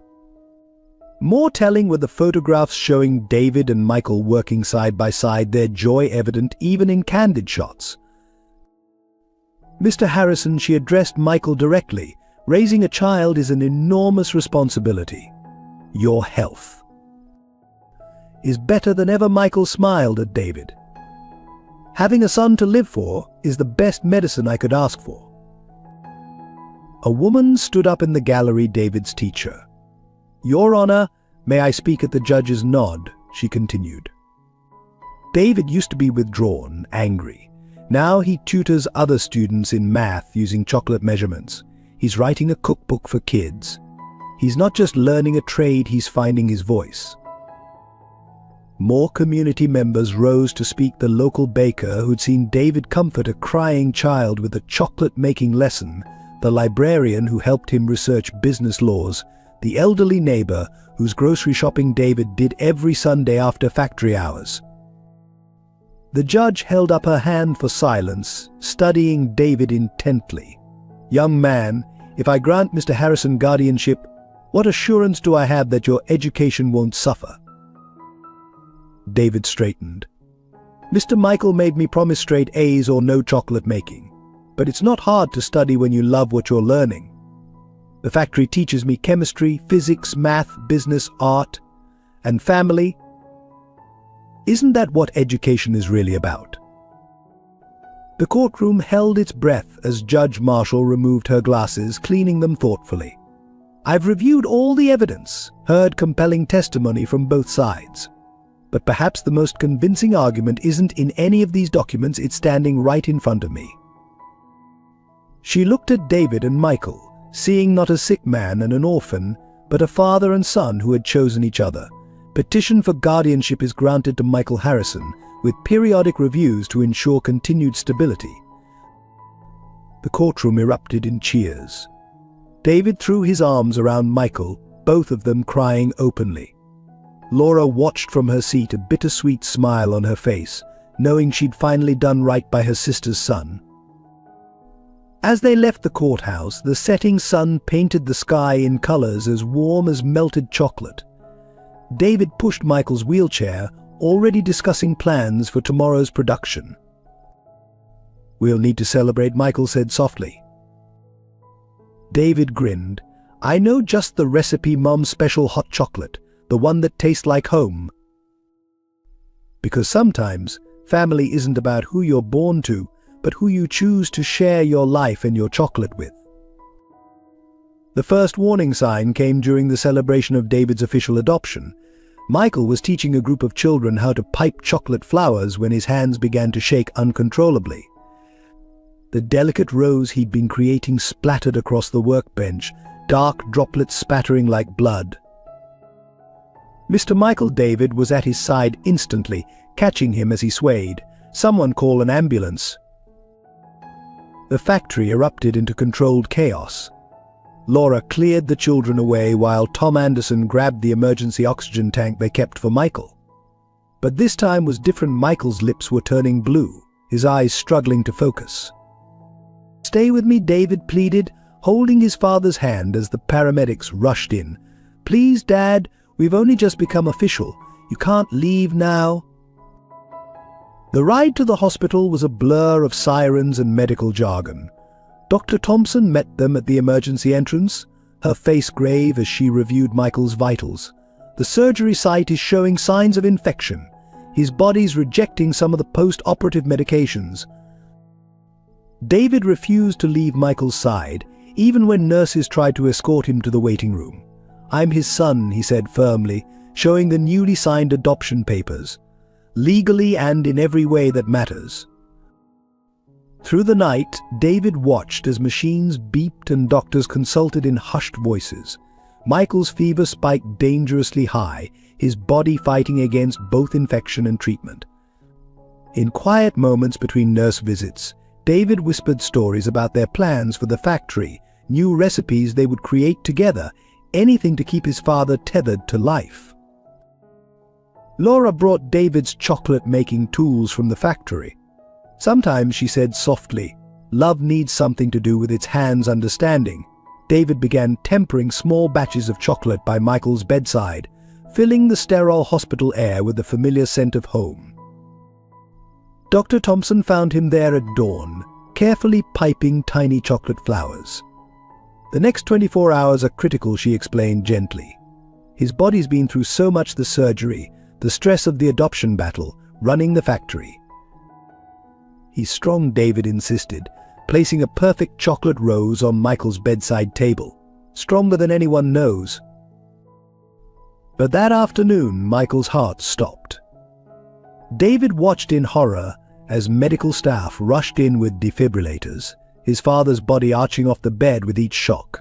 Time seemed to stretch like pulled sugar, each second an eternity of fear. "Come on, Dad," David whispered, clutching his mother's recipe book like a talisman. "Remember what you taught me: sometimes the best chocolates take time, patience, and faith. You can't give up before the batch is finished." After what felt like hours, a steady beep returned to the monitors. Michael's heart was beating again, but he remained unconscious. Dr. Thompson explained that the extended cardiac episode might have caused complications. "There's a risk of brain damage," she said carefully. "We won't know more until he wakes up, if he wakes up." David nodded, his young face set with determination. "Then we'll wait, and while we wait, we'll remind him what he has to wake up for." He set up a small tempering station by the window, the familiar motions of chocolate making keeping his hands busy while his heart held vigil. Other chocolatiers from the factory took shifts, ensuring the room always smelled of chocolate and hope. On the third day, as David was explaining to an unconscious Michael how to achieve the perfect snap in a dark chocolate bar, a weak voice interrupted. "You're tempering it too hot."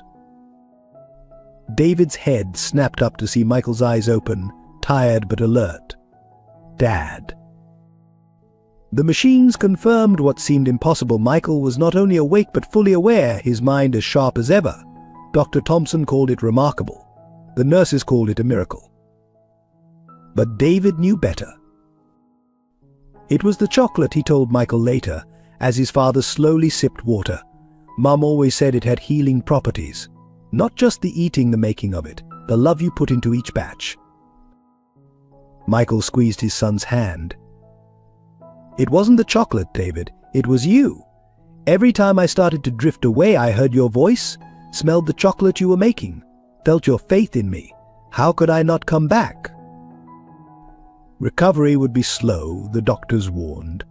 But watching David organize shift schedules for both the factory and hospital visits, seeing his son balance school work with chocolate-making demonstrations by the hospital bed, Michael knew they would manage. "We're chocolatiers," David reminded him, carefully wrapping a fresh batch of truffles. "We know all about transformation, taking something bitter, treating it with patience and love, and turning it into something beautiful." As Michael grew stronger, the hospital room became an extension of their chocolate kitchen. Nurses stopped by for chocolate-making tips, doctors prescribed therapeutic tempering sessions, and the entire ward seemed to heal a little faster, wrapped in the sweet scent of possibility.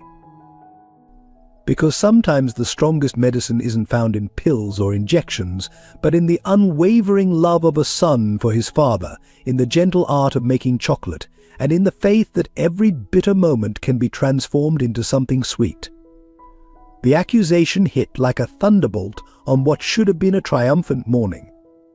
Michael had just returned to the factory after his recovery when Vicente's final revenge arrived in the form of a police detective and 2 officers. David Ryan, the detective's voice, cut through the busy factory floor. "We need to ask you some questions about missing funds from the factory accounts." Michael, still pale from his hospital stay, gripped his wheelchair's armrests. "This is ridiculous. David's been running the factory honestly and successfully." The detective laid out bank statements and transaction records. According to these documents, someone has been making unauthorized withdrawals, small amounts at first, but adding up to significant sums. The account access codes matched those assigned to David Ryan. The workers gathered around, disbelief on their faces. They'd watched David work tirelessly, seen his dedication to saving the factory. Tom Anderson stepped forward, shaking his head. There must be some mistake. David would never. But the evidence seemed damning. Security footage showed someone David's size accessing the factory office late at night. Bank records showed transfers to an unknown account. Even some of their most loyal customers had reported discrepancies in their billing. "It's Vicente," Laura declared, examining the documents. "He must have planted this evidence. He's trying to destroy David's credibility before the final custody hearing." The detective remained impassive. "Mrs. Reynolds, your brother is under house arrest.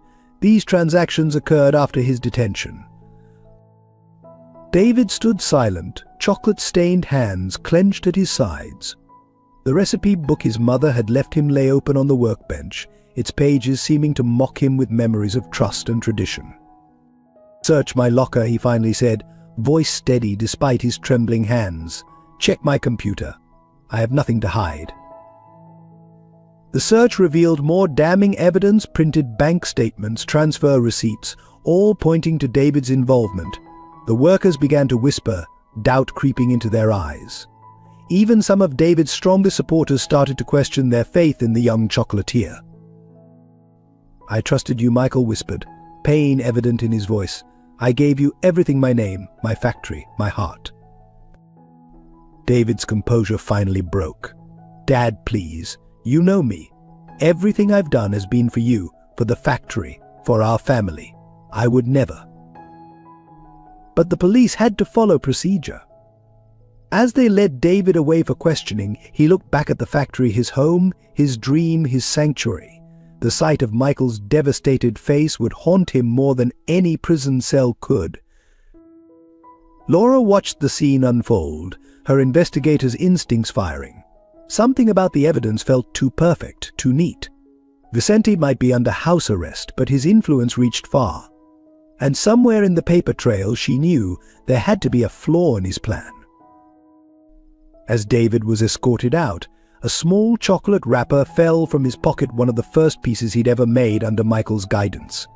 It landed at Michael's feet, the factory's logo gleaming gold against dark chocolate, a bitter reminder of sweet beginnings now turned sour. The factory floor fell silent, machines still humming but hearts frozen in disbelief. This wasn't just about money, it was about trust, family, and the fragile bonds that held their community together. Michael picked up the chocolate wrapper with trembling fingers and for a moment caught the faintest whiff of Sarah's special recipe, the one only David had been able to recreate perfectly. In that scent lay a truth his heart knew, even if his mind was clouded by evidence and accusation. A child who could capture his mother's love in chocolate couldn't be capable of such betrayal, could he? The news spread through the town like spilled chocolate, bitter and impossible to contain. Harrison S. Eyre, accused of theft, screamed the local newspaper headlines. The same community that had rallied to save the factory now whispered behind closed doors, sharing theories and suspicions. "Always seemed too good to be true," muttered Mrs. Peterson, who'd previously praised David's chocolate-making classes. She cancelled her standing order for birthday truffles. An orphan boy suddenly becoming a master chocolatier. Should have known better. The factory's previously bustling storefront grew quiet. Regular customers found excuses to shop elsewhere. Parents withdrew their children from David's teaching programs, leaving the classroom empty except for the lingering scent of chocolate and broken dreams. Michael sat in his office, surrounded by order cancellations and concerned emails from business partners. Each one felt like a personal betrayal, not of him, but of David.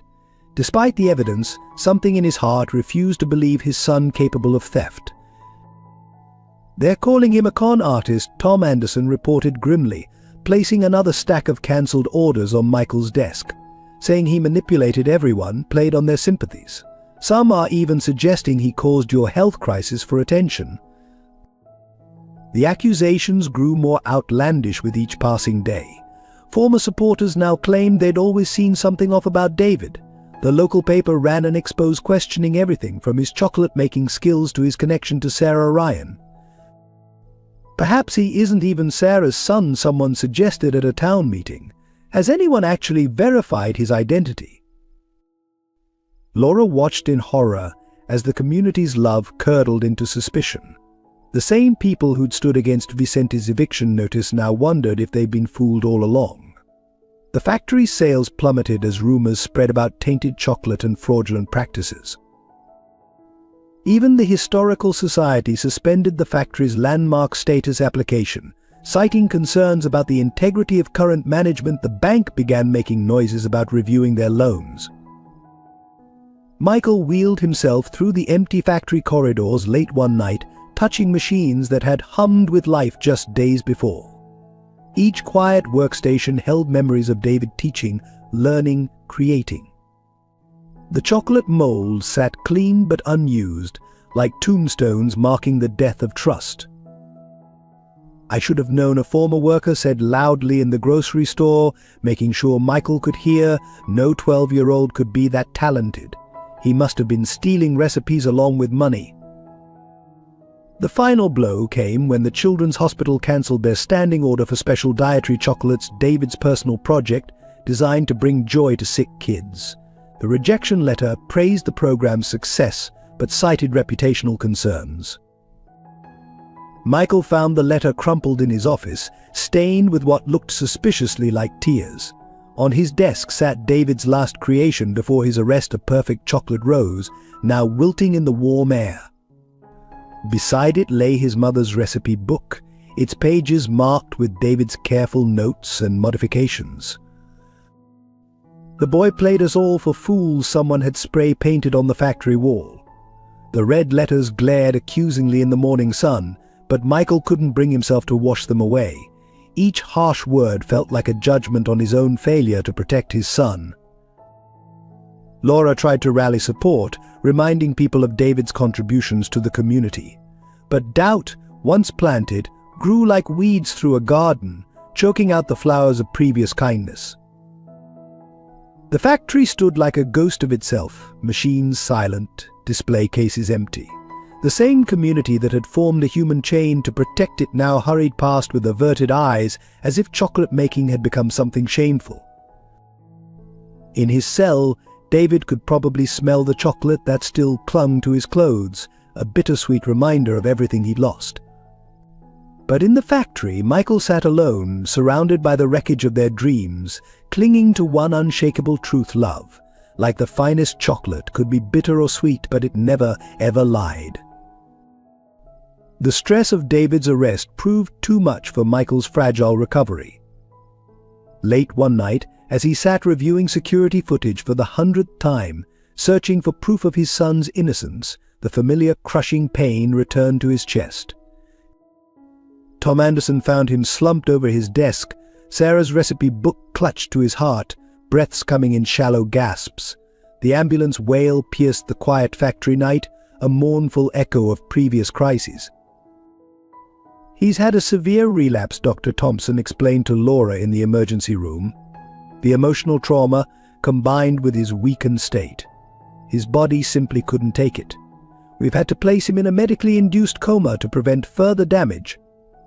In his juvenile detention cell, David received the news with a kind of numb horror. "Please," he begged the guard, "I need to see him. He's my father." What if he'd the words stuck in his throat, too terrible to voice? The authorities remained unmoved. "You're a flight risk," they said, "and given the charges against you, the Harrison family has requested no contact." "I am the Harrison family," David's shout echoed down the concrete corridors. "He adopted me. He chose me. Please." Laura used every legal means at her disposal to arrange a supervised visit, but bureaucracy moved slowly. Meanwhile, Michael lay still and pale, machines monitoring every breath, every heartbeat. The hospital room filled with wilting flowers from sympathetic community members, the same people who'd turned against David. The factory remained closed, its machines gathering dust. The chocolate in the tempering vats had solidified, unshaped and unsold. Tom Anderson visited daily, running essential maintenance, refusing to let Michael's life's work completely slip away. At night, when visiting hours ended, Laura would sit by Michael's bed, speaking softly of her discoveries. "The evidence against David is too perfect," she'd whisper. "Vicente's fingerprints are all over this, but I can't prove it yet. Hold on, Michael. Give me time to make this right." David's court-appointed lawyer brought him hospital updates along with case documents. "Your father's condition is stable," she'd say, watching the boy's face crumple with relief and worry. "But the doctors say he needs something to fight for." In his cell, David began writing letters he couldn't send, filling pages with memories of their time together, chocolate recipes they'd created, dreams for the factory's future. Each one ended the same way: "Please don't give up, Dad. I need you to believe in me one more time." The machines in Michael's room beeped steadily, marking time in electronic pulses. Occasionally his fingers would twitch, as if tempering invisible chocolate, teaching lessons to a son he couldn't reach. Dr. Thompson noted these movements in her reports. "He's responding to memory stimuli," she explained to Laura. "Whatever his conscious mind believes about David, his heart remembers truth." One night, a nurse found Laura crying over a small chocolate bar, one of David's last creations before his arrest. "In all my years at the factory," Laura said softly, "I never tasted anything that captured Sarah's spirit like David's chocolates. How could we have doubted him?" The hospital room fell quiet except for the steady beep of monitors. Outside, autumn winds stripped leaves from trees, while inside a father's heart kept beating, waiting for proof of what it had never truly doubted: his son's innocence. The breakthrough came at 3 in the morning when Laura was reviewing security footage for the 1000th time. There, in a frame so brief most would miss it, she caught the reflection of someone entering the factory office, someone much taller than David, wearing an expensive suit. "Stop right there," she told the tech expert she'd hired. The image enhanced showed a familiar ring on the intruder's hand, Vicente's family signet, which he'd worn since college. Despite his house arrest, he'd found a way to plant the evidence himself. Laura's hands shook as she dialed Detective Rogers. "I need you to see something." Now her voice carried the weight of weeks of investigation, of watching both Michael and David suffer for her brother's crimes. The detective arrived at the factory within the hour. As the footage played, his professional skepticism gave way to focused interest. "This timing matches perfectly with when the false records were created," he noted, checking his files. But Morris was under house arrest. "Check his ankle monitor data," Laura suggested, pulling up more files. "I found irregularities in the reporting system, brief gaps that shouldn't exist. Someone hacked it, created a loop of him appearing to stay home." The evidence unraveled quickly after that. The bank transfers supposedly made by David were traced to an IP address belonging to one of Vicente's shell companies. The security footage showing someone David's size had been carefully edited, professional work, but not perfect. Here the tech expert pointed to subtle digital artifacts. These frames were manipulated. The height proportions are slightly off.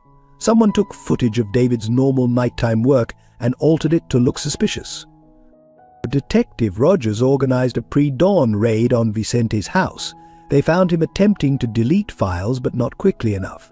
His computer revealed everything: the carefully orchestrated plan to frame David, the doctored evidence, even emails discussing how to maximize the community's reaction.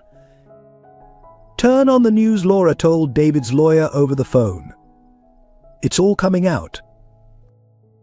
The morning news blazed with headlines. Prominent lawyer caught in elaborate frame-up security footage showed Vicente being led from his house in handcuffs, his expensive suit wrinkled from the early morning arrest.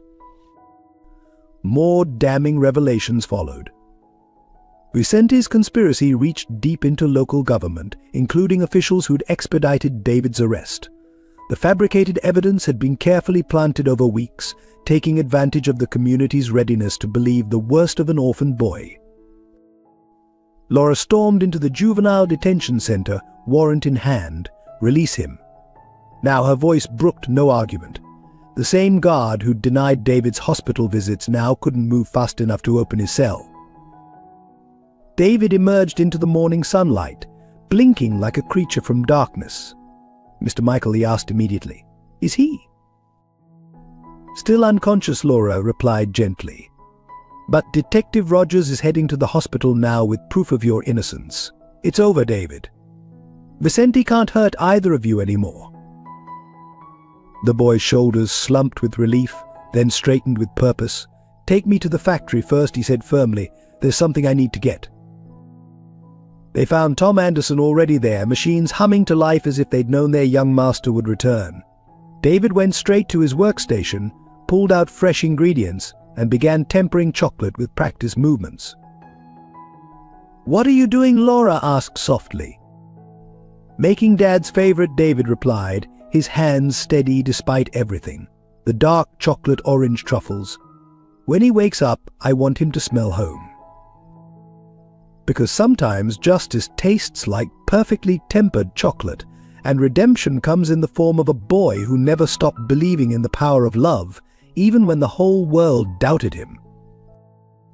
Laura stood before the assembled media outside Harrison's chocolate factory, her designer suit replaced by a simple blouse and chocolate-stained apron.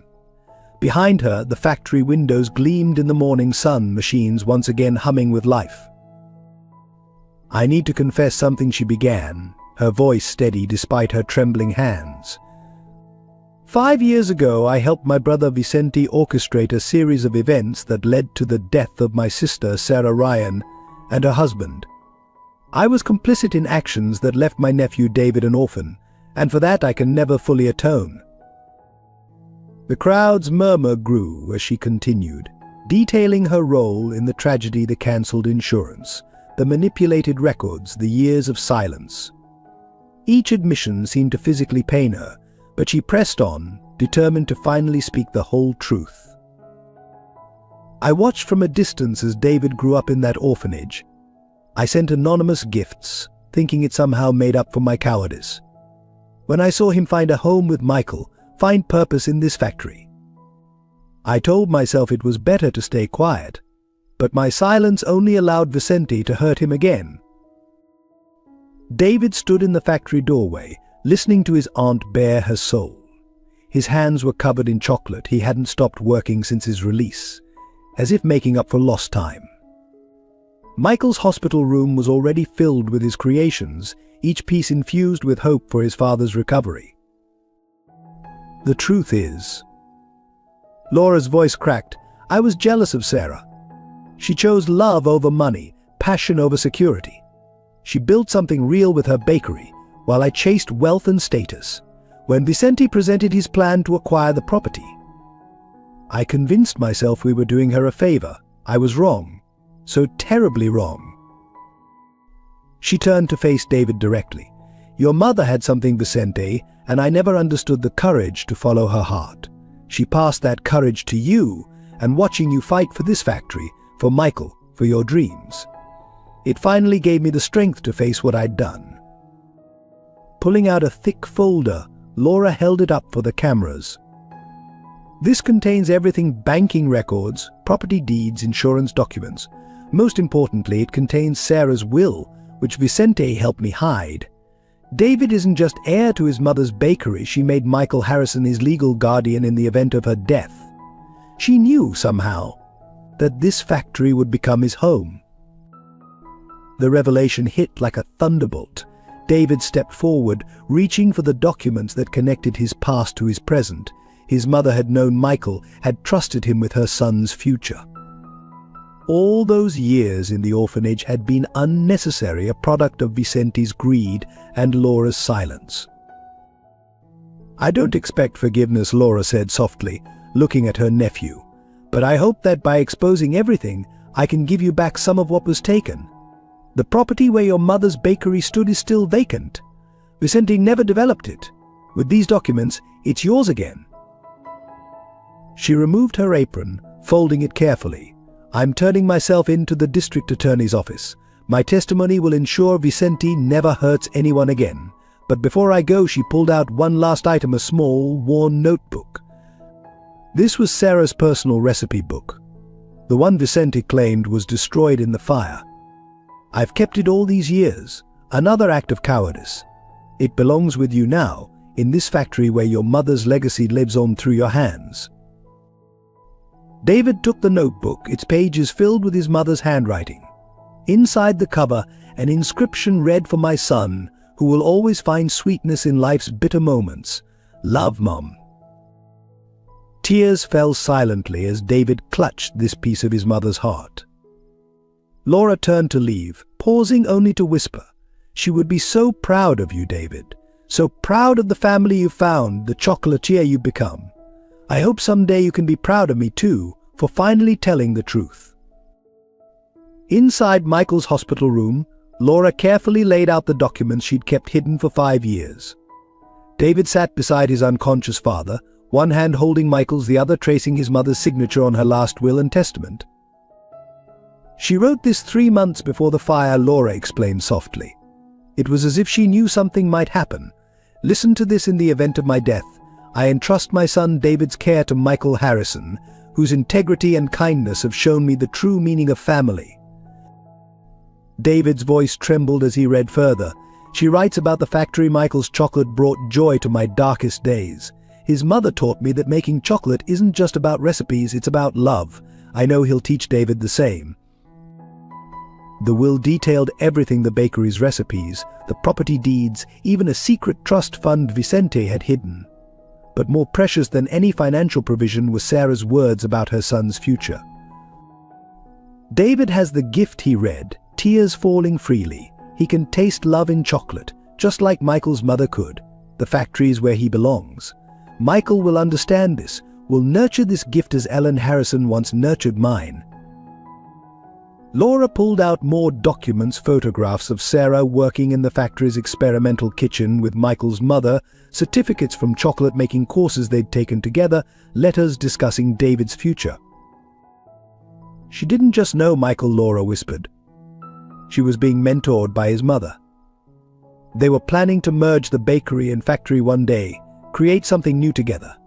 Then Ellen died, Michael started gambling, and Vicente saw his opportunity." A slight movement from the hospital bed drew their attention. Michael's fingers had twitched at the mention of his mother's name. The monitors showed increased brain activity. "Keep reading," the nurse encouraged. "He can hear you." David turned to the will's final page, his mother's last message to him: "My dearest son, if you're reading this, know that I found a way to protect your future. The Harrison family isn't just about chocolate, they're about love, creativity, and the courage to be yourself. Michael may be struggling now, but his heart is pure. Trust him, learn from him, and together you'll create something sweeter than either of us could imagine." Laura produced one final document, a faded photograph showing Sarah and Ellen Harrison standing proudly in the factory kitchen. Between them stood a young Michael, and in Sarah's arms was a baby David, tiny hands reaching for a chocolate mold. "Your first time in the factory," Laura said softly. "You were 6 months old. Sarah said you stopped crying the moment you smelled the chocolate." The machines monitoring Michael's condition began showing stronger readings. His hand tightened around David's ever so slightly. "She knew," David whispered, looking at his father's face. "Mom knew we'd find each other again. That's why she made sure I'd end up here with him." Laura touched the photograph gently. "Sarah believed in fate, in the way love finds its way home. Vicente and I thought we'd destroyed her plans, but somehow you still found your way back to where you belonged." In his bed, Michael's eyes flickered beneath their lids, as if seeing a memory of 2 women working side by side in his factory, planning a future that would take longer than expected to arrive, but arrive it did. Because sometimes the sweetest truths take time to reveal themselves, like chocolate slowly tempering to perfection. The first thing Michael smelled when he finally opened his eyes was chocolate, specifically his mother's signature orange spiced truffles. David sat beside the hospital bed, carefully tempering a small batch on a portable warmer the nurses had allowed him to bring in. "Welcome back," Dad, David said softly, his hands never stopping their careful work. "I've been practicing while you slept. Want to check my technique?" Michael's voice was weak, but his eyes were clear as he watched his son's movements. "Perfect form," he whispered. "Just like your mother used to do it." The room was filled with chocolate creations, each piece marking another day of Michael's recovery, each recipe telling part of their story. On the windowsill stood a chocolate sculpture of the factory, detailed down to the tiny windows where their journey had begun. "I read Mom's will," David said, carefully pouring the tempered chocolate into molds. "She knew, Dad. She knew you'd be my father someday." Michael reached for David's hand, noticing how the boy's fingers were permanently stained with chocolate now, just like his own had been at that age. "I wish I'd known," he said. "All those years you spent in that orphanage." "Don't," David interrupted gently. "We found each other anyway. Mom was right about that, about everything."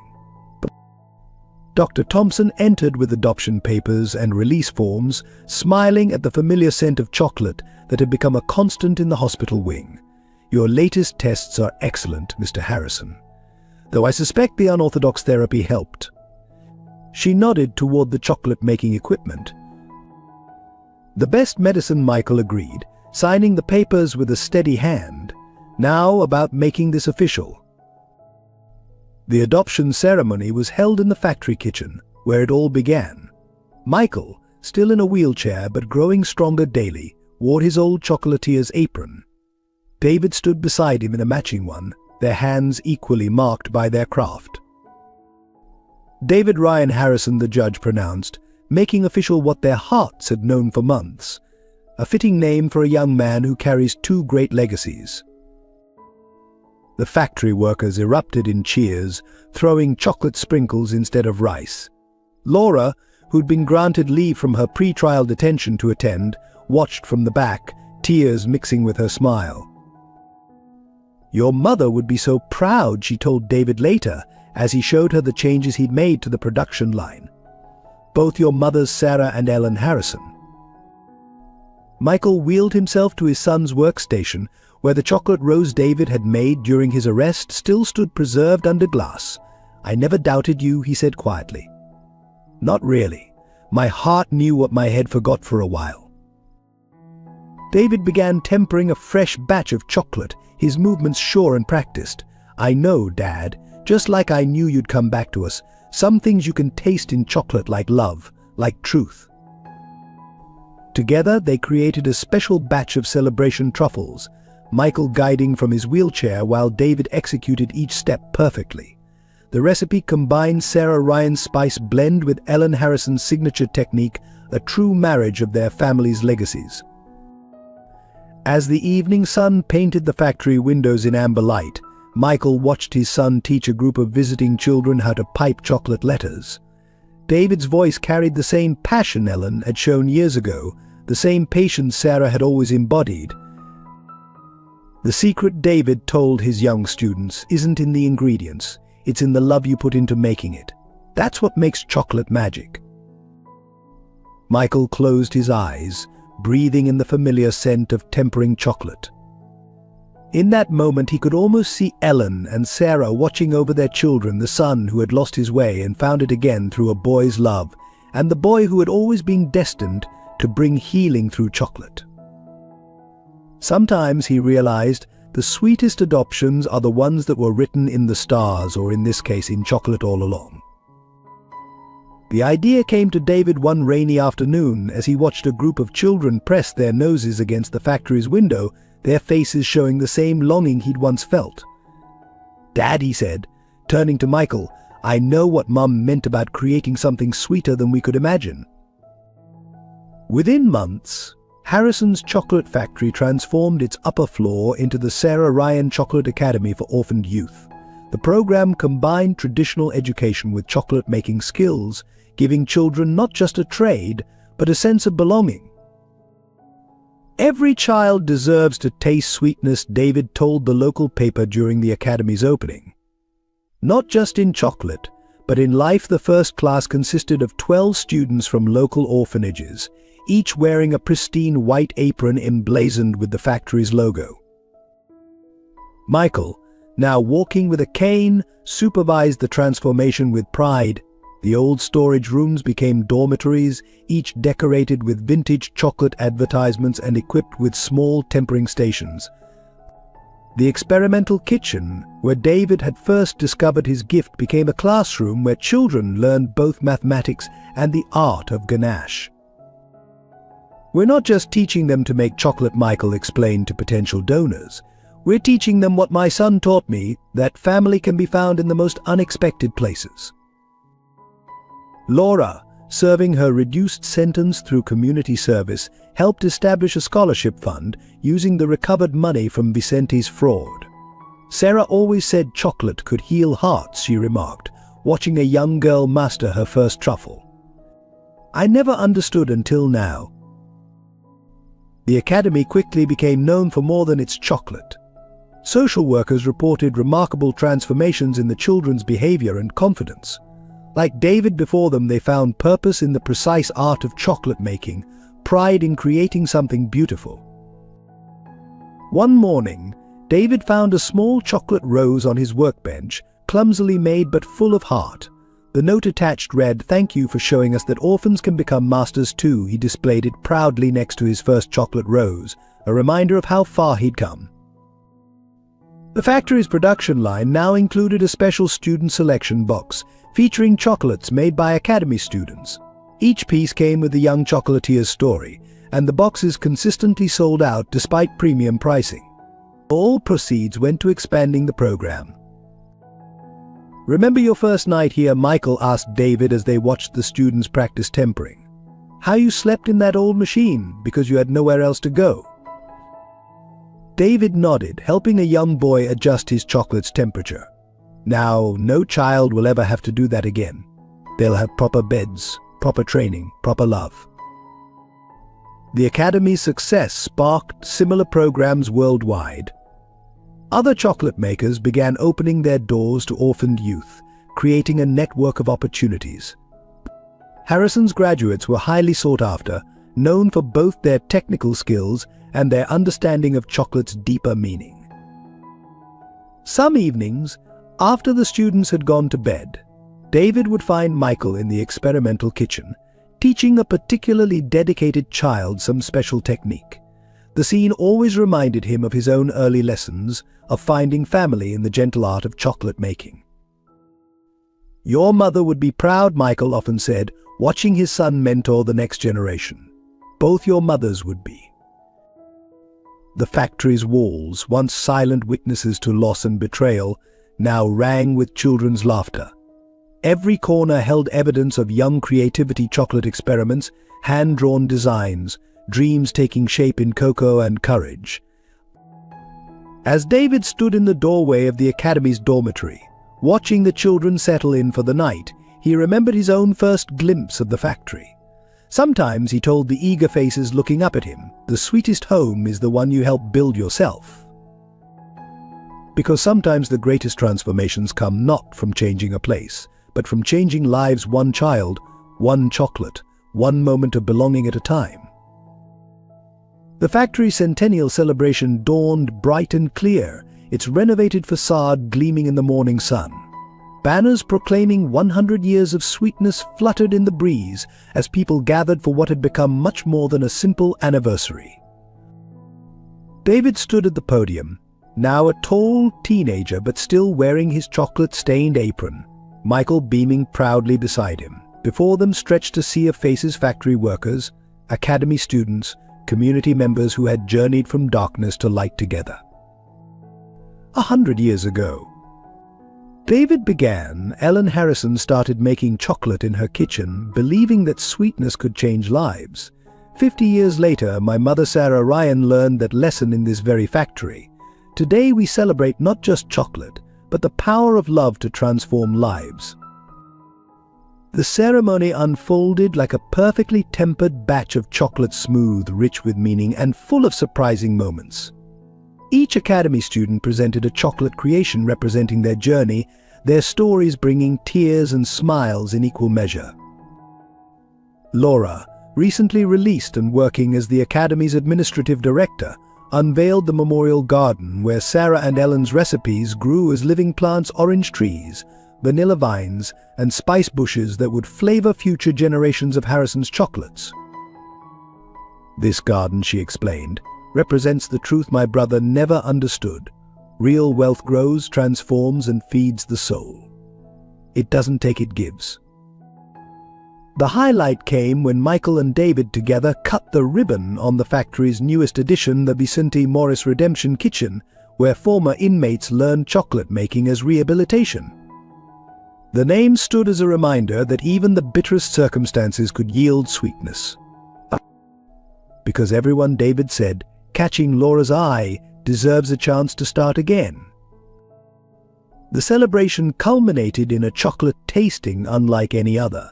Each piece told a story: the original Harrison truffle, Sarah Ryan's spice blend, David's award-winning creations, and new confections from Academy students. Every bite carried memories, hopes, and the promise of futures yet to unfold. As evening fell, Michael found David in the experimental kitchen, tempering a small batch of his mother's special recipe. "You know," Michael said softly, "when you first climbed through that window, I thought I was saving you. Turns out you were saving all of us." David smiled, offering his father a perfectly tempered piece. "We saved each other. That's what family does." Outside, the factory lights illuminated the garden where two legacies had grown into something new. Academy students guided visitors through chocolate tastings, their white aprons proud badges of belonging. Workers who had once doubted David now wore Harrison Ryan Chocolate's badges with pride. The celebration ended with a special moment. Each person in attendance received a chocolate rose, crafted by David using both his mother's techniques. Inside each box, a simple message read in sweetness, "We find home." As the last guests departed, David and Michael stood in the factory doorway, watching their extended family disperse into the evening. The machines hummed contentedly behind them, ready for another day of transforming simple ingredients into moments of joy. "What next?" Michael asked, though he already knew the answer. David grinned, heading back to his workstation. "We keep making chocolate, Dad. We keep making family." Because sometimes the sweetest endings are really just beginnings in disguise, wrapped in chocolate and crafted with love. If this story of love, redemption, and chocolate touched your heart, we'd love to hear your thoughts in the comments below. What moment resonated with you most? What memories of family and belonging did it stir? Share your own stories of second chances and unexpected families. Support our team by subscribing to the channel and help us continue crafting these heartwarming tales. Every subscription encourages us to bring more moving stories to life. Don't forget to like this video and share it with those who might need a reminder that sometimes the sweetest families are the ones we choose. Together, let's spread more stories that celebrate the power of love, forgiveness, and the magic of starting over.